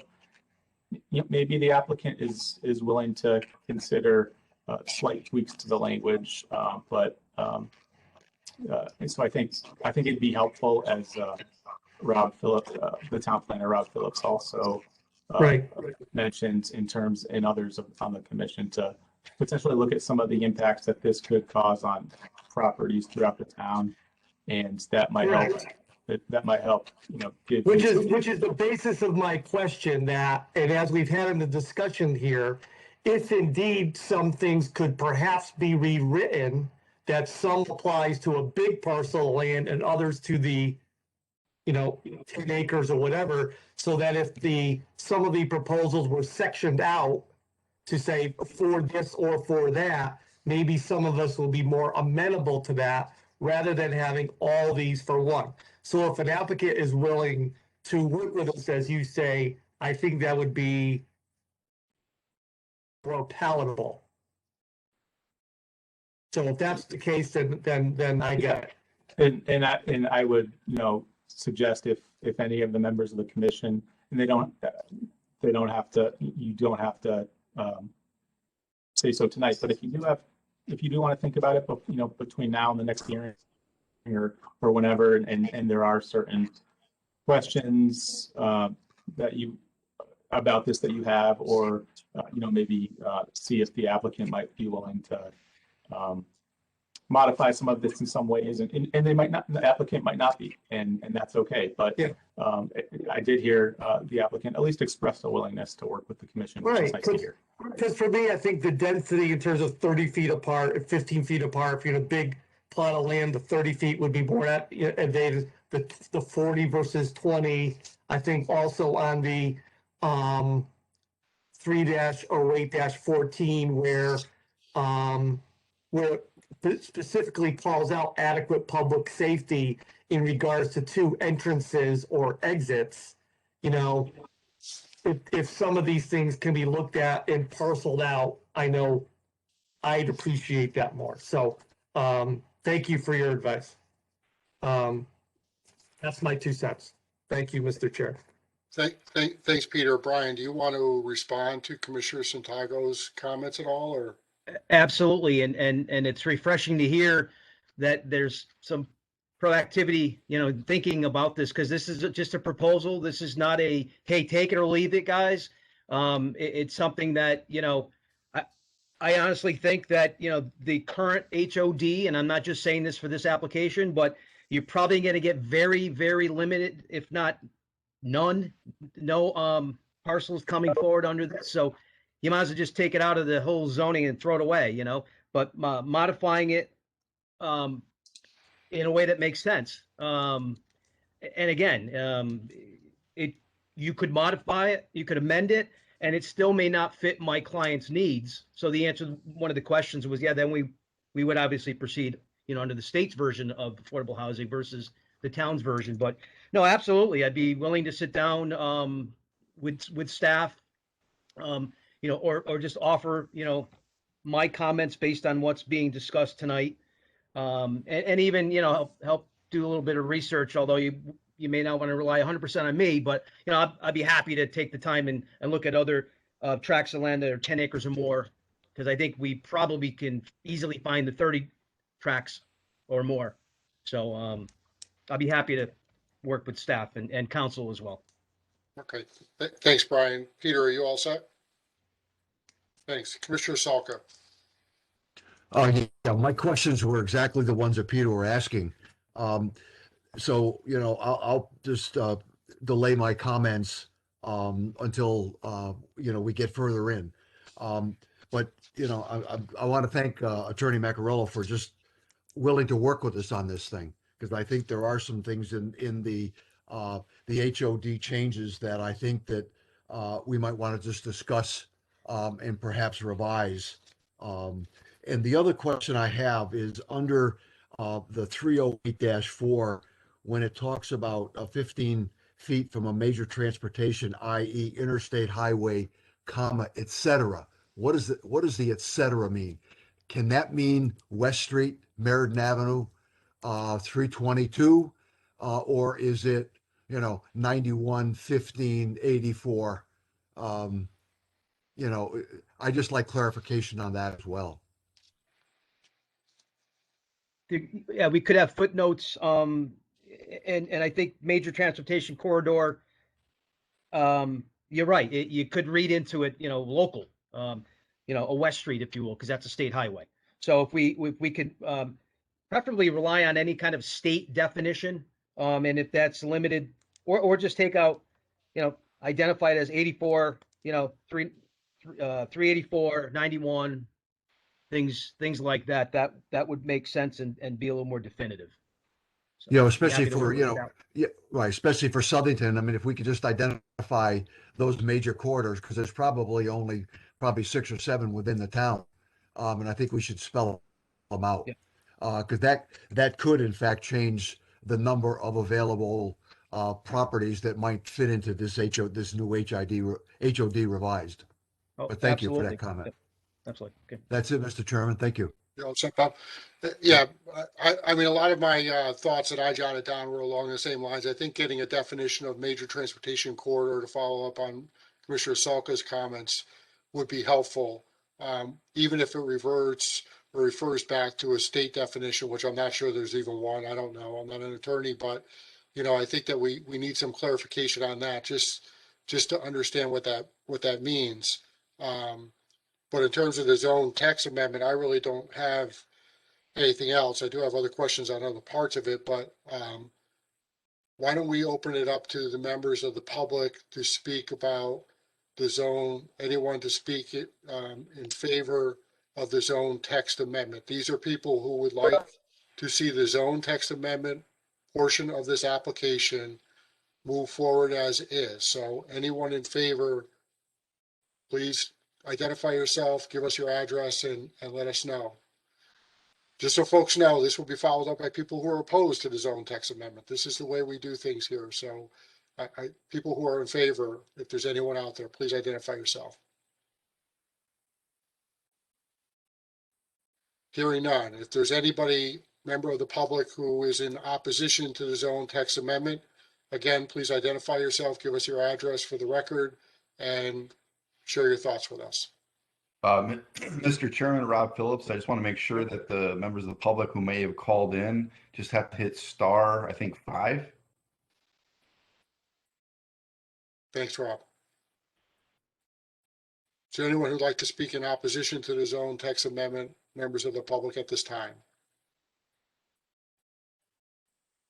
Hearing none. I'm going to go back. Wait, Commissioner Hammersley, it's Mary Beth Dorio. Okay. How are Mary you? Beth, go ahead. I'm sorry, I'm That's having okay. trouble with video and audio. It's fine, Mary Beth. So Mary Beth, could you just give us your address just so we have it for minutes and share your thoughts? My name is Mary Beth Papsiak Dorio. I reside at 34 Doral Lane in Southington, Connecticut. Thanks. Go ahead. And I oppose, I need to do a little bit more research, but I oppose the change, generally speaking. I can start off by just saying, as it relates to the analysis that Mr. Vertucci did, as it relates to traffic on Lanning Street, I'm just going to talk about that, and I'd have to look at regulations as it relates to all the zoning changes that you're talking about. But I invite anyone to drive on Lanning Street onto Route 10 during rush hour. Mary Beth? Yeah. I don't want to interrupt you, but we're only talking about the zone text amendment. We haven't gotten that far. I oppose it. Okay. Mr. Chairman. And then I hear you on the traffic. I hear you on the traffic piece. We'll get to that in a second. I'll make sure that I make note that this is the part where you should be talking about the traffic piece. I oppose it. Thank you. Okay. Thanks. We'll be back to you in a minute. I see a hand raised. Yep, go ahead. Sandra Anderson, 246 Lanning Street. I oppose it. Okay. And I also oppose it. Jim Anderson, 246 Lanning Street. Okay. Sandra and Jim, got that. Okay, let's move to the second part of the application then, unless there's any other member of the public who'd like to testify in opposition to the zone text amendment portion of the application only. Okay, let's move to the second piece. The second piece is to change the zone district from R80 to a housing opportunity district, which is the zone text amendment, at that specific property at 295 Lanning Street. So we'll start with the commissioners, and then we'll open it up to members of the public, and let's start with Commissioner Coles. I don't have any. I think that my concerns were kind of teased out a little bit in the beginning of it. If I could wait to hear the other commissioners and then go to the end, if that's okay with you, Mr. Chair. Yeah, I mean, that's fine, Caleb. I'm just trying to do this as an organized fashion as possible, just adhering to what we do. Just so everybody knows, the big one is the last one, is the site plan. That's where you take everything together and you sort of talk about things like traffic studies and stuff like that. So this is, again, just to take that section, that piece of property, and take it out of R80 and make it a housing opportunity district. So I think rather than go through every commission member like we did in the past, or just now, why don't we just open it up to commission members and see if anyone has any comments on this one, because this one kind of closely relates to the last one. So just in the interest of moving this along a little bit. Is there any commission member who'd like to ask a question or has a comment on this part of the application? Peter. So just procedurally, I hate to rehash it because Caleb did great in kind of setting the tone early on. So and again, it's procedural. So if we don't change the zone from R80 to HUD, that does not preclude the applicant for proceeding under, because the HUD is under the Southington's rules and regulations, if you will. But if we don't change, for whatever reason, the R80 zone to HUD, that does not preclude the applicant from moving forward with an 830G development. Is that fair? I guess I'm looking at Jeremy and Attorney Seaman. For the record, this is Evan Seaman. I think this is the issue which we discussed earlier, which I'm going to be looking into and reporting back on. Hopefully. Okay, great. Okay. All right. Perfect. Thank you. You're good, Peter. Any other members of the commission would like to talk on this part of the application? Okay, seeing none, are there any members of the public who'd like to speak in favor of this part of the application? This is James Bednars. Yep, James, go ahead and give us your address, please. James Bednars, 260 Lanning Street. Yep. Just a quick question on the zoning. Why is it not being zoned Arch Z instead of HOD? That's the applicant's prerogative, I think, and Attorney Seaman, you can clarify that. I think it's their prerogative to do what they want to do, and we address that. Peter's waving his hands over there. Because the arch zone is not applicable for R80 per our rules. It's only up to R40, so you can't put an arch zone in R80 per our regulations. It only goes up to R40 for an arch zone. But that's a great question. Thank you for the clarification. Yeah, for the record. Rob Phillips. Yeah, I think the philosophy here was not to, monkey with the Arch Z zone when we had an HOD zone that was already created for A30G application. Yeah. So James, before I go back to you, I don't know if Attorney Seaman had something he wanted to add to this. It was just to reiterate your point. It's the applicant's application. The applicant can elect to proceed in whichever fashion they want to do. So if they would like to proceed this way, then that's their prerogative, as you said. So James, does that answer your question? Yes, it does. Thank you. Okay. Do you have anything else you want to talk about on this piece of it? No, thank you. Okay. Is there any member of the public who'd like to speak in opposition to this part of the application? Mr. Chairman, Hamserly, this is Mary Beth Dorio. I oppose. Okay. Thank you, Mary Beth. Anything else? Nope.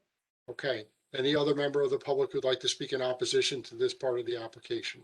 Jim and Sandra Anderson both oppose this part of the application. 246 Lanning Street. Thank you, Mr. and Mrs. Anderson. Is there any other member of the public who would like to speak in opposition to this portion of the application? Hearing none. Now we're going to move to the big one, right? This is the site plan part of the application. This is everything sort of coming together. And we'll start with commission members again, and let's start with Commissioner Coles. Thank you, Mr. Chair. So I guess my first question, I don't have a lot of questions specific to this site. I was so kind of down the rabbit hole of the first section of this. You know what? I'm not going to just make something up. I'll take a pass, and to be in fairness to everybody, if I have something, I'll raise my hand. Thank you, Mr. Chair. Okay. I think it's a good idea not to make things up, Caleb, just generally, but good advice. Commissioner Volpe. Nothing at this time from me, Mr. Chair. I'm still just taking it all in. It is quite a bit. I might recommend in the future that we don't lump it all together like this, but that's a separate conversation. Yeah. And maybe it's just me. Okay. Commissioner Gork. This is Commissioner Gork. Attorney Macarello, I heard you go over the close access neighboring Hawks Landing, those tough holes that I hate along the highway, but you said there might be access along Doral Street or Doral Street. Are you talking about patrons or residents of this community walking there, or is there going to be a path to those holes, or how would you describe that? Okay, there's no direct access to Doral from this site. There, any member of the public could drive on Doral Park, and there's a section down near the cul-de-sac where you can cut right into the golf course and then to the smaller of the open space tracts of land. I was referring to that, but the point of access would be between the 13th and 14th, and I agree, those are not my favorite holes. You would basically, you're going to be following the flow of the golfers. The carts would be decorated and flagged and lit in a certain way, similar to you've got the course management that will go out there and have the play continue. But the answer to the question is, it would be direct access to the course, not to Doral Lane. But there is access from Doral Lane to both the course and to the open space. Okay, now would you envision members of this community parking along there and adding more traffic, or just cars at the end of a cul-de-sac and walking the golf course, or going golfing? Well, if that were to happen, it probably would have happened already. I don't think it's not part of our application of the site plan. I mention it because this is a private community. There are some parking spaces and there's some visitor spaces and there's an access point, but that's for the 55 and older residents here that would have signed up and that are seasonal members, if you will, of Hawks Landing, and they would access the golf course through golf carts. So they would not have any access. If the public wants to drive in, I mean, you can drive in any subdivision, any condo complex if you want. It's probably just for curiosity, but no, there's no direct access to Doral Lane. So in other words, this development's not going to add any increased traffic to Doral unless the town does a promotion on open space and tells people, hey, this is how you access open space. I just mentioned it because those are two of the three assets of the town that the POCD encourages people to use, and by using it, you're preserving it. Okay. I guess the last thing would be, so you're not going to be selling this as golf adjacent or a golf community and working with Hawks Landing to sell memberships, to sell condos and have golf carts flying up and down the street on Doral Lane? No, in fact, there's no access to Doral Lane, and there's no access. I mean, the carts are really through like I said, the 13th and the 14th hole. I mean, it's illegal right now to have a golf cart in Southington. That's why the beauty of the direct access, you don't have to go on a road.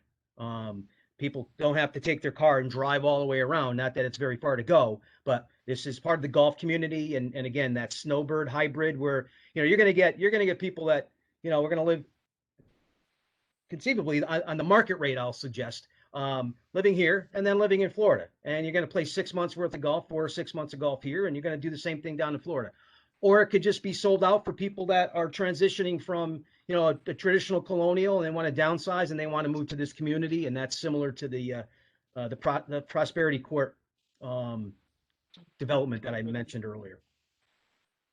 All right. I guess I've seen the villages down in Florida and everybody's got a golf cart flying down the streets, and I just didn't want a train of golf carts leaving this property on the landing and then going to Doral and just it's hectic with all those golf carts flying around. Oh no, that they'd be arrested. Yeah. All right. That was it for me, Chairman. Okay, thanks, Jeff. Commissioner Coviello? Thank you, Mr. Chair. Maybe this question's more for Seb, but whoever really wants to jump in on it. I'm just trying to get a sense on the buffering, particularly on the homes on Doral. I'm just trying to go from memory on the site plan. Can you remind me that the setbacks, particularly on the Doral side? This is Sev Bovino from Kratz & Jones. On the Doral side, there will be a minimum of 20 feet of green space of buffer, and there is more than that. As you can see from the screen, the map I put on the screen, there's more than 20 feet. But in some cases, it'll be 20 feet, the least amount. And if there is any openings along Dorel Lane property lines, we will add additional plantings, and they are shown on the landscaping plan. The dark shaded shrubbery, those are proposed trees. Okay. And looking at the aerial, just on Google Maps, it does look to be pretty heavily wooded. I think you said you're going to maintain pretty much a good amount of that. I mean, could you give a sense on, just, how thick that is? Yeah, I mentioned in my presentation the percentage of green space. There'll be, I believe, overall 24.4% of the green space will be maintained. 24%? I'm sorry. 24%, yes. Okay. That's not counting the lawn areas. This is the wooded areas, the natural wooded areas. Okay, thank you. Yep. You good, Joe? Yeah, I'm good for now. Thank you, Bob. Thank you, Mr. Chair. No problem. Commissioner Locks? Yes, Commissioner Locke's here. I'm just concerned a little bit with the traffic study at the intersection of Queen Street and with Lanning Street. There's a lot of times, there's like 6 cars behind you, and they're trying to make even a right-hand turn, and they have a hard time doing that. And I know your traffic study indicates that's, these 30 units aren't going to cause a lot of problems, but I somewhat beg to differ a little bit. Want to have a little more information on that. So in terms of getting additional information with regards to the traffic study. No, a little more explanation from the traffic gentleman. Oh, okay. Okay. I think that's Mark Vertucci. Yep. Go ahead, Mark. Yeah, Mark Vertucci here again from Fuss and O'Neill. I didn't get into too much detail on that intersection, but I did mention, what a low traffic generator this development is. 17 trips in the morning peak hour, 11 of them will exit towards that intersection, and 19 trips in the afternoon peak hour, about 8 are exiting to that intersection. So, you're looking at the right turnout movement is a level of service E in the morning peak hour and a C in the afternoon peak hour. So there is some delay there, but it's not excessive, and there's no change in level of service when you add those trips. I mean, just to give this a perspective, that's 1 extra car every 3 minutes. So not really noticeable to the typical driver, that sort of minimal increase. The total trips we're adding to that intersection really equates to a 0.5%. So it's very, very minimal in comparison to the total traffic at the intersection. Okay. I could understand that during the week, but have you looked at it on a Saturday? We looked at the highest peak hours during the week, at least according to the DOT volumes, are the Friday afternoon peak hour. That is a period when you've got your weekend traffic starting, you've got your residential traffic is generating at a high rate, your commuter traffic's coming home, and you've got retail traffic and restaurant traffic generating. So that is the highest peak hour of the week, and that's what we analyze as a worst case scenario. Okay, but I'll tell you, last Saturday I took this ride just to see, and there were 6 cars behind me, and you couldn't make a right-hand turn because there was so much traffic going northbound. Mm-hmm. So yeah, I mean, there is some queuing there occasionally, but you're looking at, you've got a traffic signal to the north and south of that intersection. So when those signals turn, you get the gaps in the traffic on Queen Street that enable those vehicles eventually to exit. But what you're seeing is there. It's an existing condition, but the level of traffic that we're adding to it is so de minimis that you're not going to be seeing really any noticeable change to that. Well, hopefully not. Thank you. No other You're welcome. questions. Thanks, sir. Commissioner Santago. Thank you, Mr. Chair. My first question on site plan is for Sev. So Sev, I can't tell on your map, but the entrance, if I'm coming from Queen Street, going up Landing, is the entrance before the peak of Landing, at the peak of Landing? Like when would I turn into that property? Mr. Chairman, if I may answer the question. Yep. Coming from Queen Street, the entrance is after the peak, slightly after the peak.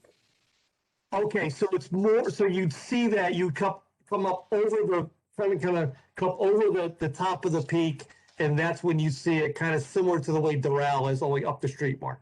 Yeah, and we show on the plan the sight distance, how far you could see from that intersection. Okay, so thank you.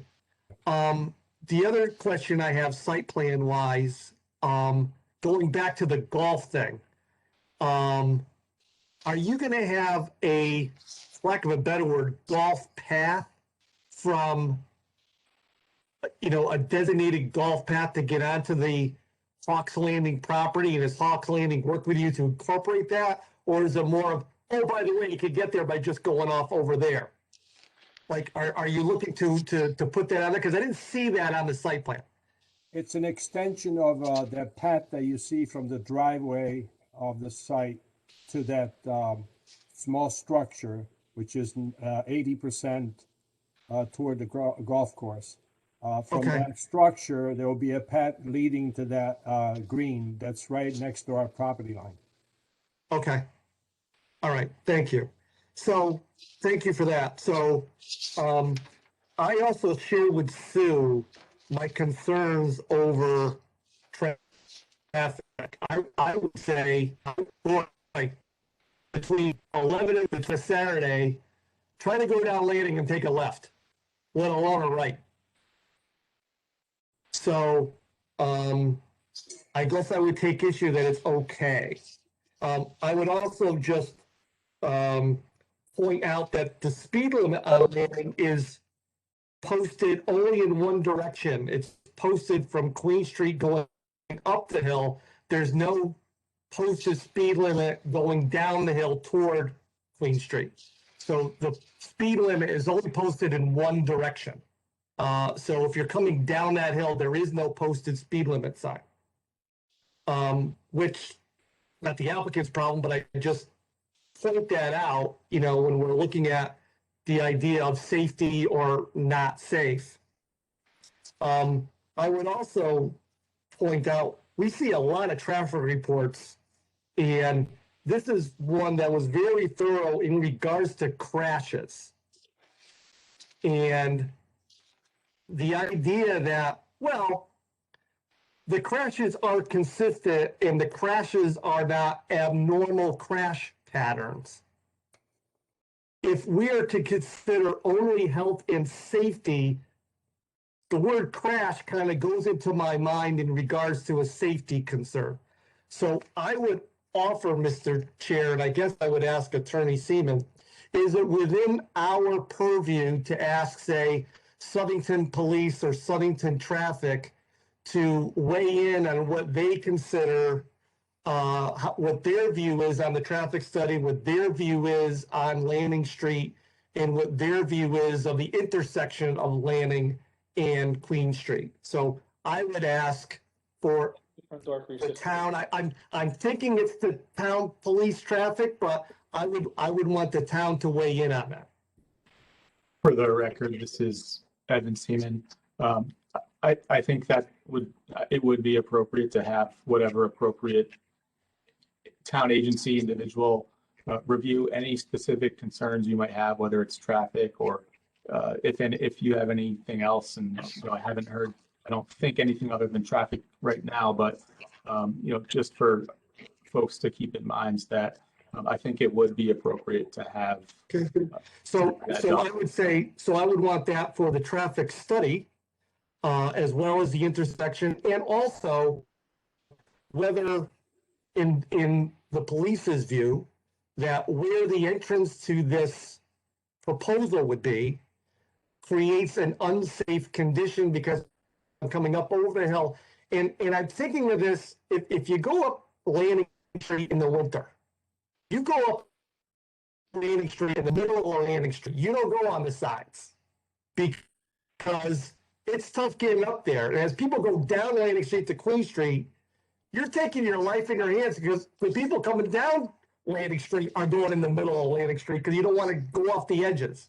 And so now if I'm putting another left-hand turn that I may have to stop on, or I don't see it because somebody wants to turn or whatever, I'm concerned about that and perhaps concerned about where the proposed entrance is on there versus maybe a better spot. And so I'd like someone to weigh in on that as well, because I'm not sure it exists as much on Doral necessarily, because you get plenty of view of that. But if you get a kind of a blind look coming up over the hill and then you got to take a left, if you're coming from Queen Street, that may create an unsafe condition. And so I'd like independent opinion of that as well. I don't know what everybody else thinks, but I kind of feel better about it. That's all I got. That's a request, Peter, I'm guessing that. Yes, it absolutely is. And so a request on the view on the impact study, review on Landing Street in general, and review of certainly the intersection and also where the entrance is into the proposed property. Okay. Those are my thoughts. I don't know if anybody else has. Thanks, Peter. Rob Phillips, can you facilitate that request over to somebody at the Southington PD to ask? Certainly. I certainly can reach out to the local traffic committee. Okay. You satisfied, Peter? Okay. Commissioner Salka.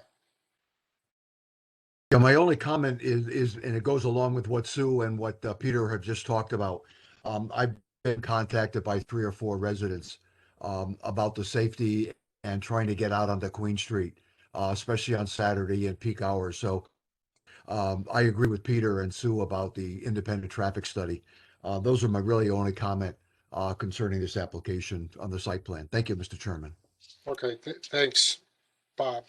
So I have a couple questions, and I'll go back to the proposed text amendment. Let me start with this. So Attorney Macarello, I appreciate your willingness to work with us on making, we'll call them modifications, I guess, at this point, in order to satisfy a couple things. I think, for me, anyways, part of what I'm struggling with on this zone text amendment is that it applies townwide. It's not specific to that piece, that parcel of land.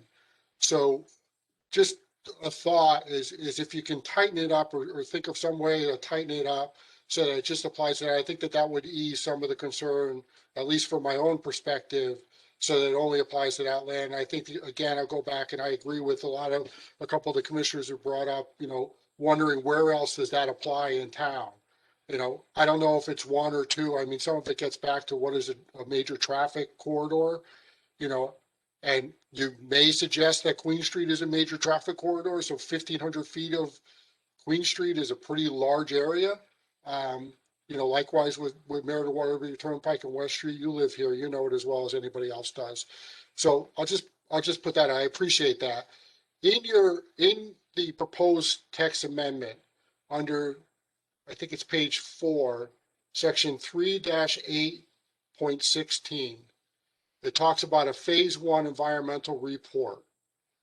And it says that there's a requirement that a phase 1 environmental report must be provided to verify that there are no environmental concerns or potential environmental equity concerns. Has a phase 1 environmental report been done on this property? If so, has that been submitted? It has not. Mr. Phillips requested that. And from a practical point of view, if the text amendment was not approved in any fashion that would permit this property to be developed under the amended HOD, again, assuming that the second part of this matter tonight, that the zone change was approved. There's a cost that comes with that, so we did not do that yet. That's part of what I would call the site plan portion of the HOD. So not trying to keep the cart, behind the horse in this case, but that's something that is on the checklist to be done. But just to be honest, it probably won't be done prior to any decision on the amendment, because that may not be a requirement under the 8-30. So if item number 1 fails or it's approved and then item number 2 fails, we're just going to proceed with the 8-30, which would not require that it be done. So that's why I want to kind of, where the preference is to have local control over affordable housing developments, and that's why we have the HOD. It just doesn't fit my client's request at this point. I understand that. I understand not wanting to spend money in the event that something happens. This is current language under the HOD. It's not language that actually you're looking to change. Oh, It's no, language not at all. that currently sits there on our regulations. And as you may or probably are aware of, we do have time constraints when it comes to an 830G application. That's a state regulation or a state constraint that's set on time. Once an application is received, we have a certain number of days in order to act upon that application. Failure to act upon the application within that certain number of days deems the application as being approved, blah, blah, blah, blah, blah. I won't go into it. So we're kind of in a situation where we haven't, don't have a phase 1. So because you don't have a phase 1, you're actually not meeting the regulation as is currently outlined, as you currently propose. So it's kind of like I don't know how we deal with that. I mean, maybe Attorney Seaman has a perspective on how that would affect this or could affect Yeah, this. for the record, Evan Seaman, and I understand the point if that Attorney Macarello made, if some portion of this doesn't, the text amendment rezone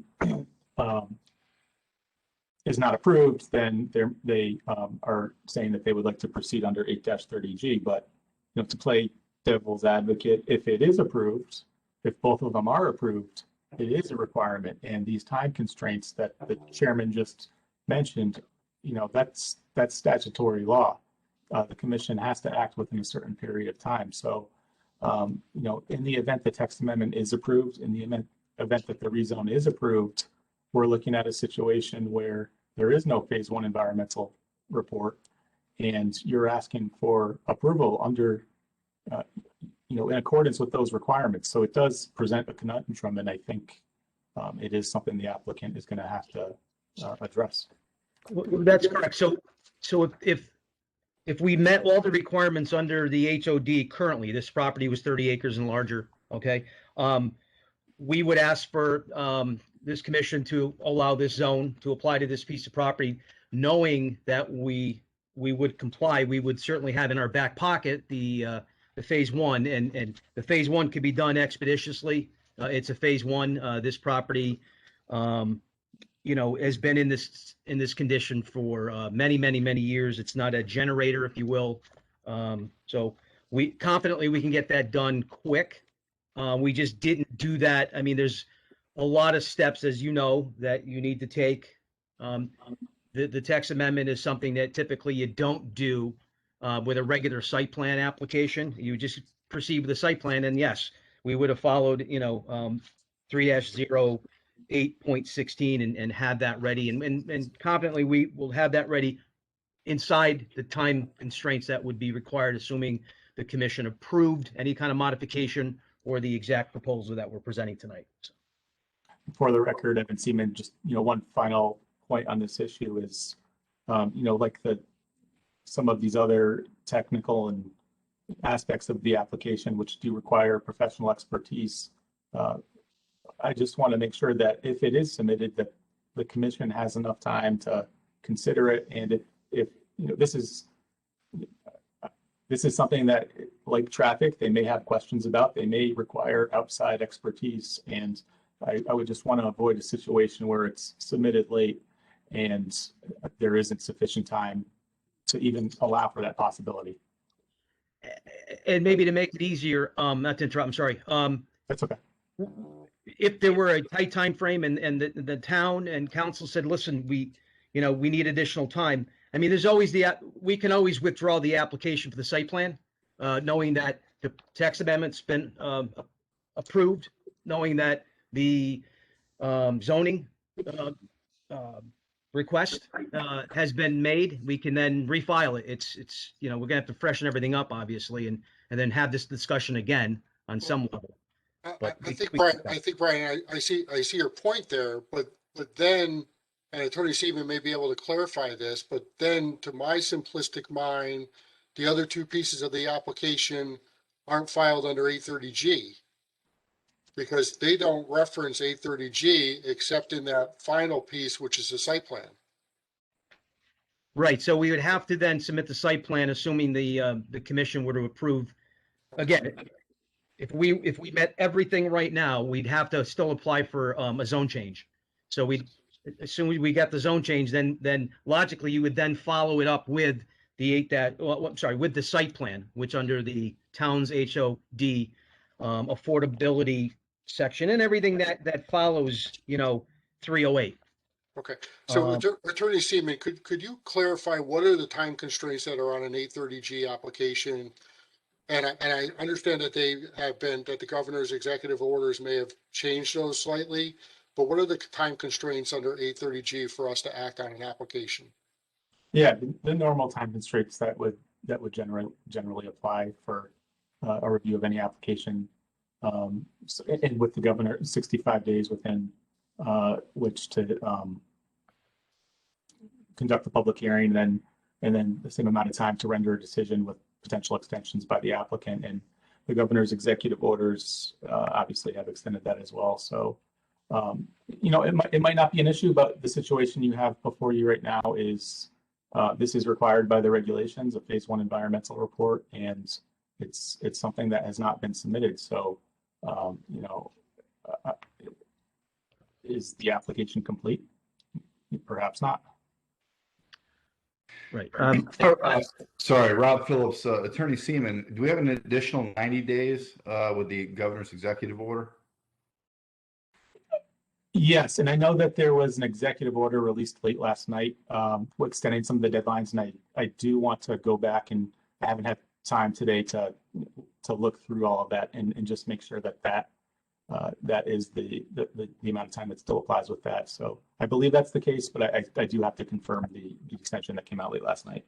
Okay, thank you. And Mr. Chairman, I maybe just help it out. We'll have the phase 1 by the next meeting. Okay, I appreciate that. It just I got a message from our professionals saying, "Go ahead, we can get it done quick." We actually give you the sign, right? It's off screen, right? I get it. Okay, going back, I appreciate that. And going back to the text amendment, the section right above that, 3-08.15 talks about adequate public utilities. Yep. What I'm trying to get comfortable with is the fact that there's not sewer available out there. And you're proposing to take a 30-unit development and put it on a septic system. And so I would like to see some type of third-party review of that, and from the town perspective, whether it's someone in the sewer commission. I understand that Jim Grappone serves as our resident sewer expert, but I would like someone to review that and give us some input on whether that the current proposal is one that is adequate to serve that community, or whether it's something that we really should have sewer extended out to. Because I know, going back, as you said, Brian, this application is not, this site anyway is not a new one. And in the past, there's been some proposals to extend sewer out there, which have not, there's never really been a decision on it as far as I can remember. but I'd like to have some comfort level on, in terms of the sewer piece of this, because to me, that pertains to public health, and I just want to make sure we're not causing a problem for not just the residents who might live in that development, but any abutting residents that might be affected because the septic system isn't capable of handling that. Right, and you raise a good point. It could create a legal issue if this application, assuming it's denied the 8-30, because if you have one part of the town, you have one part of the town government not allowing the extension or the extension of the sewer shed, which is right next door, and then the other part saying, well, listen, we don't think your septic system design is adequate. We'd prefer that you have sewers. Now we have a conflict. So that conflict will have to be resolved either, within the government, or the court's going to perhaps mandate or kind of maybe like a writ of mandamus, forcing one or the other part of this government, these departments to permit it or to accept it, either way. So Attorney Seaman, is that something that, in your opinion, is something that we have the right to look at, is have a third party or someone from the town staff weigh in on that part of the proposal? Yes, I do think, that would be appropriate if that's something that the commission wants to do. And I would just like to, address the comment about the writ of mandamus or something along those lines. That's something that's, not before the commission this evening. I don't believe the commission has the authority to take on the authority of the legislative body and make that decision. So I understand the point that's being made, but I just wanted to make that clear for the record. Okay. And correct. I'm sorry. It's not before. The conflict is it's there, but it's not before this commission. We're proceeding with septic design, and the details are on the plans. Okay. Mr. Chairman, I may answer. So, and I want to give the public an opportunity. I just have one final point that I'll raise tonight. Emergency egress into that site in the event that the entranceway is blocked. Is there a plan, or is there not a plan in order to get vehicles in there? As I said, in the event that the entrance is blocked to any of those 30 units. Well, the similar situation applies if you look at Doral Lane. There's one way in. There's not two ways in. So we have to look at the big picture. However, I think the design as it is would permit if there's a car broken down on one side, you could still get through. So if the entrance is wide enough, and as said internally, there's cul-de-sacs in a different street. So if there's a car fire and then there's a condo fire in the back, there's ability to get the fire apparatus to it. But Seb, if you can answer that question. Mr. Chairman, I want to address first the SEP system question. I just want you and the commission to know that this is not proposed as a community SEP system. These are individual SEP system for each unit, similar, exactly the same as the residential subdivision that's to the east of us. So they're not community SEP system. These are individual systems. And our units are 1 and 2 bedrooms. The Doral Lane bedrooms are 3 to 4 or even more bedrooms. And they have functioned appropriately. And the SEP systems currently are designed based on the state health code. And they meet all the health code, and that's why the health department issued a letter indicating that the property can support the SEP systems. In regard to the access, we have an access with 2 cul-de-sacs. The cul-de-sacs are designed to allow the largest fire truck and the fire ladder that can swing through those cul-de-sacs. That's why they're designed in the fashion that you see there. We don't have any light poles to be in the way, and there's enough room if there's a problem for any emergency vehicle to actually climb the curb and bypass the vehicle that's stuck on one of the roadways. But it is designed to allow the largest fire trucks. Okay. Okay. Caleb, are you okay if I open it up to members of the public before we circle back again? I just want to give them an opportunity to weigh in on this part of it. So as I said to Mrs. Anderson, this is the big piece here. So if you have a comment on the traffic piece, this is where it's appropriately raised, but let's open it up to any members of the public who are in favor of this application. The site plan application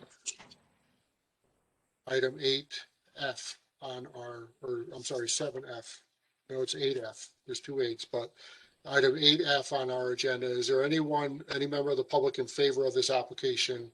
Again, please identify yourself and share your thoughts. Okay, now we'll open up to any member of the public who is in opposition to this application. Again, please identify yourself, your address, and share your thoughts with us, please. James Bednarz, 260 Laning Street.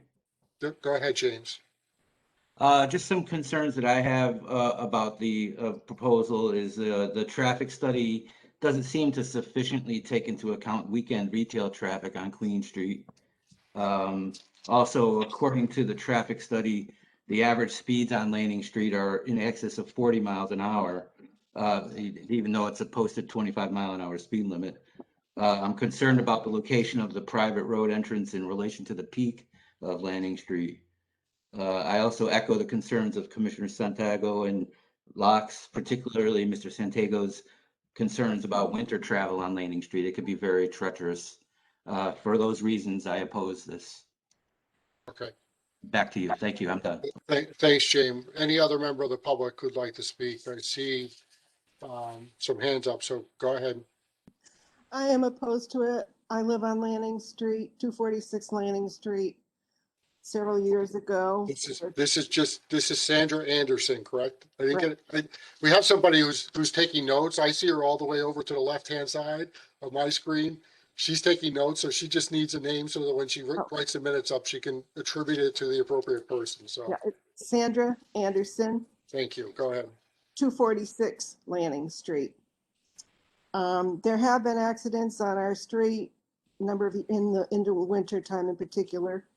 After that fatality down the street some years ago, I was out in the street pushing cars back, telling them to don't go down. You can't go down. You have to turn around. So they turn around in the back church parking lot. I was on the phone to the highway department to get some sand out here. It was bad. A few weeks later, on a Saturday, head-on collision right across the street from our house in the snow, of course. Somebody going up the street, apparently too fast. Met somebody going down the street, probably too fast. Head-on, bang. So that's two. And another thing, vehicles often have difficulty driving up the hill in the snow. This past winter wasn't so bad. They seemed to plow more and put more sand or whatever it is that they put on the street, but it's treacherous and cars, they're weaving, going up, going down, and people generally drive too fast on the street and come on the street on a Saturday. You talk about, the survey was done on a Wednesday. Go on the street on a Saturday. There's up the hill, there's St. Dominic's Church, there's Hawks Landing, which when the banquet hall opens up again, there's going to be even more traffic on the street. And if you're talking about, this is an age-related community, I mean, we're well over 55. We're in our later 70s. It's not good. So I oppose. Okay.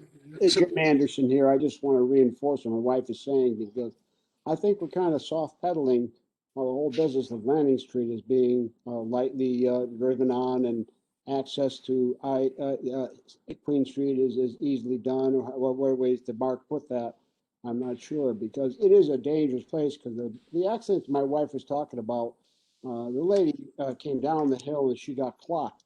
And thank God the woman behind her got out of her car and she stopped the traffic from coming down the hill.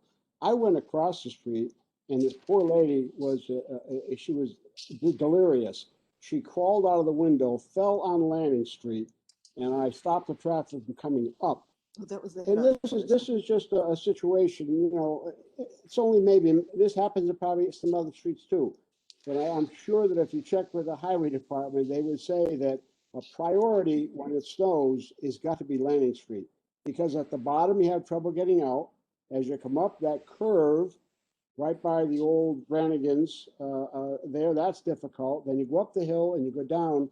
And at the end of Landing Street, they're going down the hill. Sometimes people go right into the guardrail down there. They don't stop. They don't make the right-hand turn because they can't. It's kind of a, you know, it's great to have a survey and have statistics, but sometimes they don't tell the true story. If they would stop and ask a couple of people on Landing Street what they think of the traffic, I think you'd get a different picture than what has been portrayed here tonight. So can I just ask a question? Because you all, or I don't quite live there, but I'm familiar with that roadway and the amount of accidents that they've had over there. Would you say as residents from that area that most of those accidents seem to be ones that are pretty serious in nature? I know there's been a couple fatalities around that curve area. I think the last one was a couple of years ago. A pedestrian was walking down the They're street. not fender benders, Bob. Yeah. They're not fender benders. They are Okay. certainly more than that. Okay. You have to be really going slow on Landing Street to have a fender bender. They've got to be serious accidents. Yes, they are, sir. Yeah. Okay. And our next door neighbor has 3 young children, and they've completely fenced in their yard, including the driveway, because of the traffic.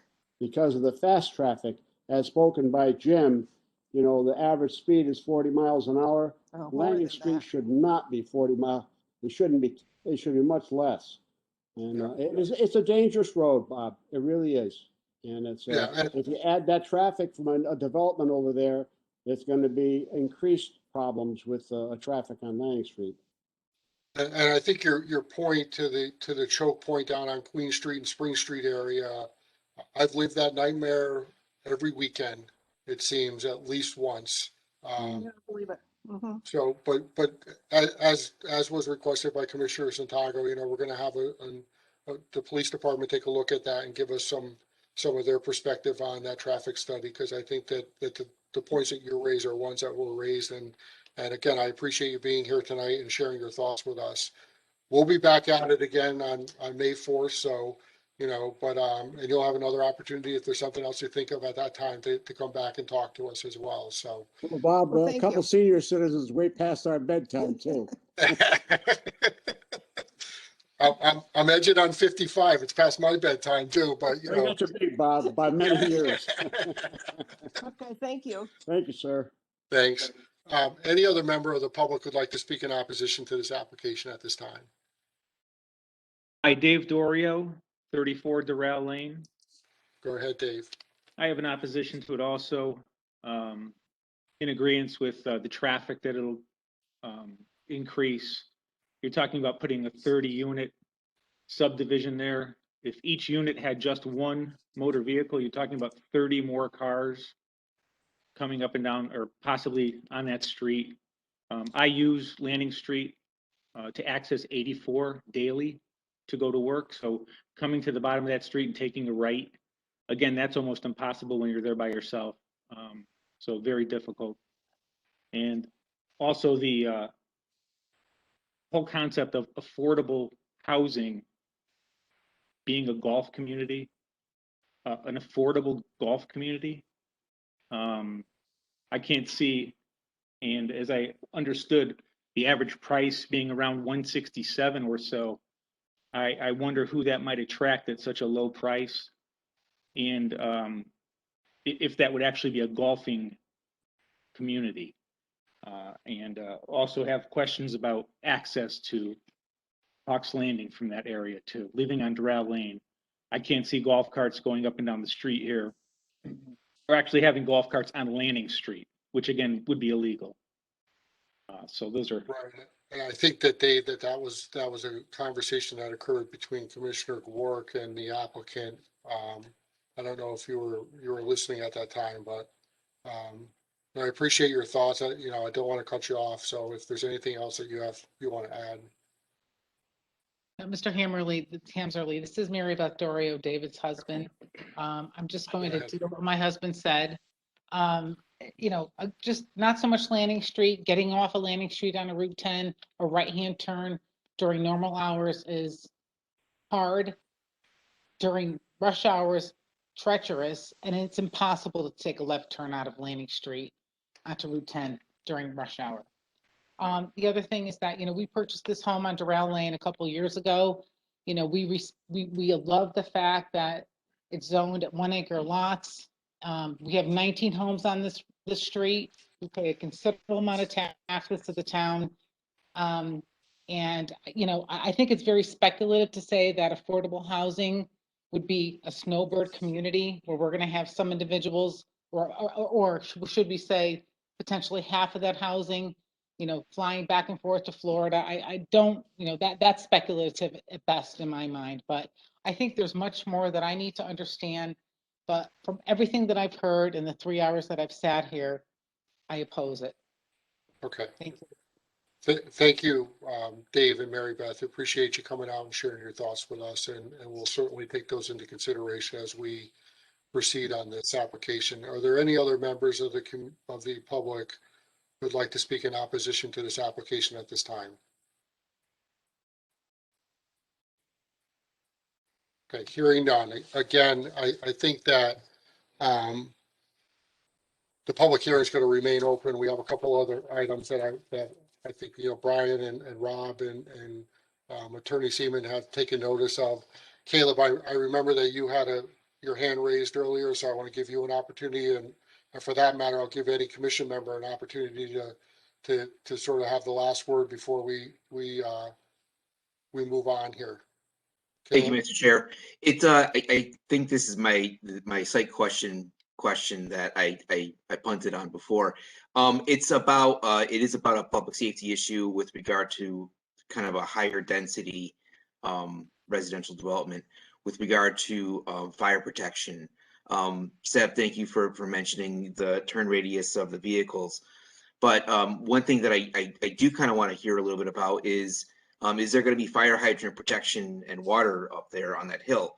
I mean, I don't know what the pressure's like up there, but I would think that there's more of a need. It's one thing if houses are built on more open space, in a true R80 zone, which is more rural, so to speak, and might not need such fire levels of fire protection. But if you're kind of tightly packed in there like that, well, we're probably gonna need to put more water on these houses so it doesn't spread pretty quickly. So if maybe Sev can talk about that, or whoever. Mr. Chairman, if I may respond, the Water Department reviewed the application and they provided comments.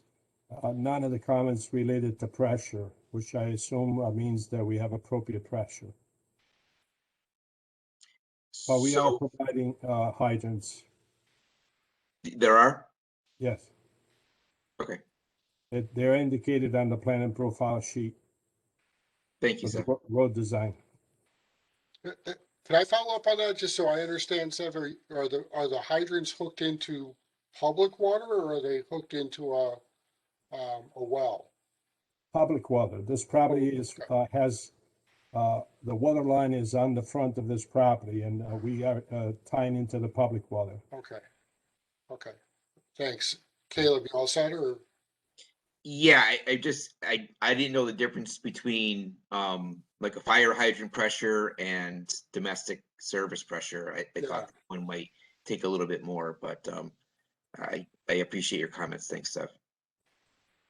Any other member of the commission want to weigh in here before we move on? Again, we're going to continue this public hearing, and we'll be back here on May 4th. Jim Grapone's got his hand up. Go ahead.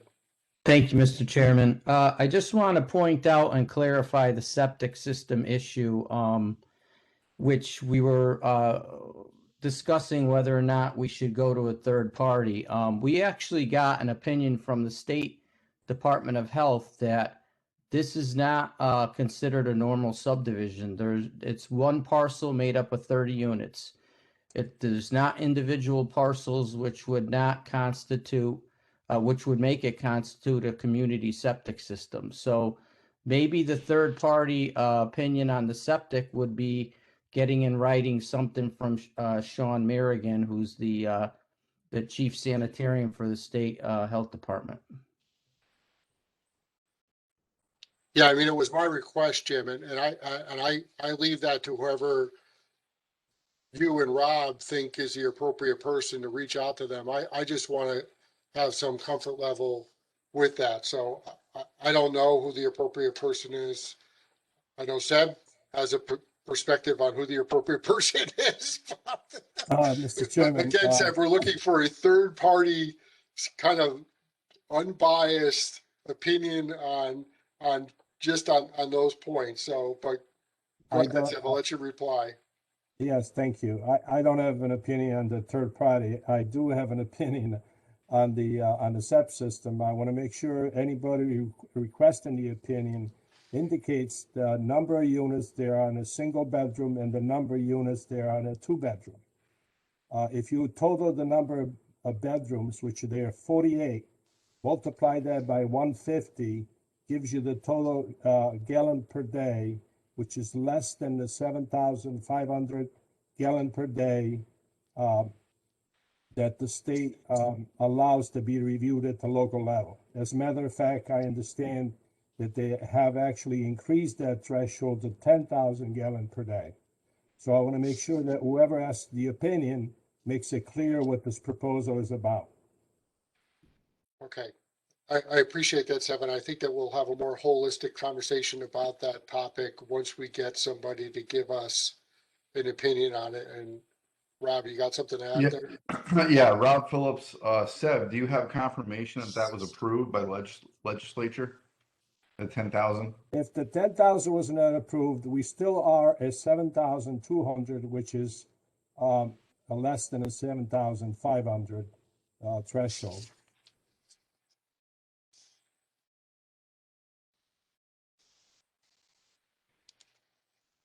Okay.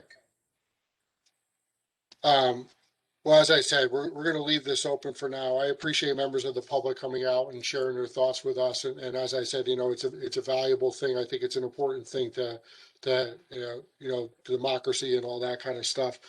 Attorney Macarello and your team, I appreciate your indulgence in sitting through this for the last couple hours. Even more so, I appreciate your expressed willingness to work with us on some of this to try to make it a little bit more easy on us, I guess is the phrase I would use, although I'm not sure that that's the right phrase, but I appreciate your willingness to be flexible with some of this and to take some of the things that you're hearing tonight. And, we'll be back here in a couple of weeks and by then we should have the phase one, as you said, and there's a couple other things I'm hoping to have by then, and we can bring those things up.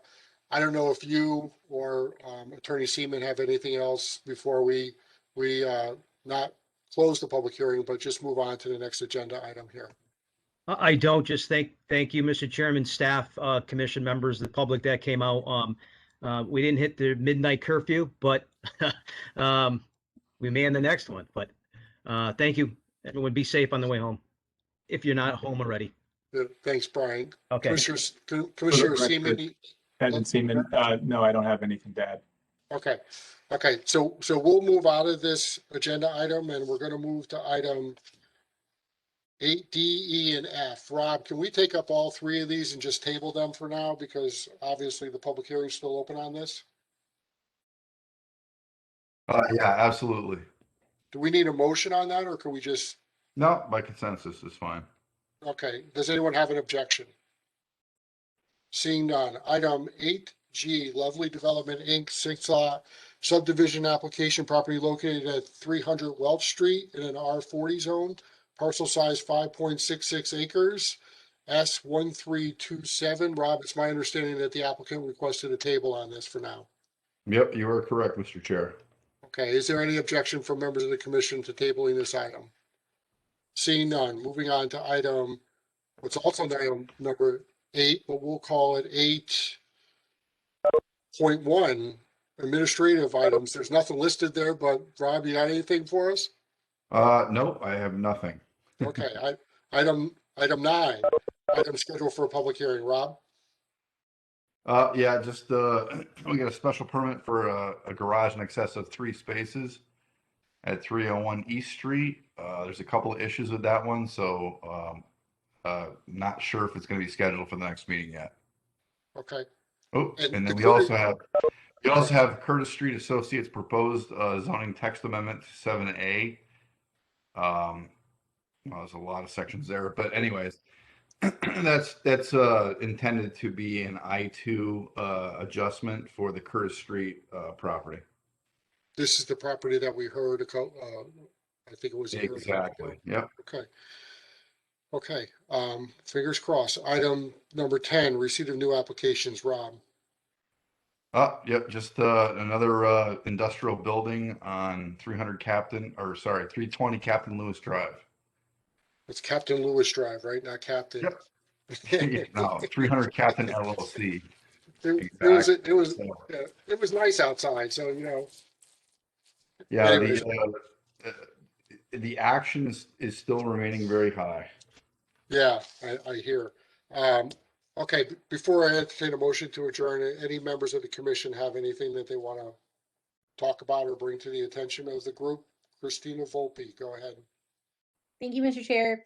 Just want to briefly let everyone know that the food truck subcommittee is going forward. I had a really engaging meeting with Lou Perillo today. I just want to reiterate, I sent everyone an email asking for your input, and if you would like to be a part of this subcommittee, please get back to me. Or if you know someone that you would like to see on this subcommittee or a business that you'd like for me to speak with, please get back to me.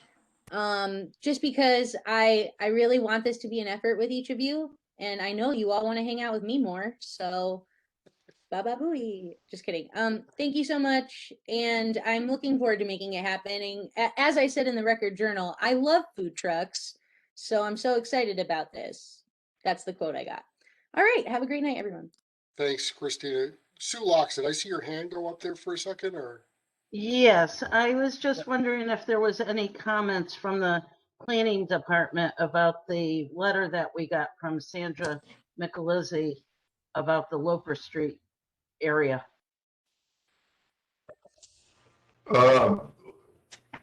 Refresh my memory.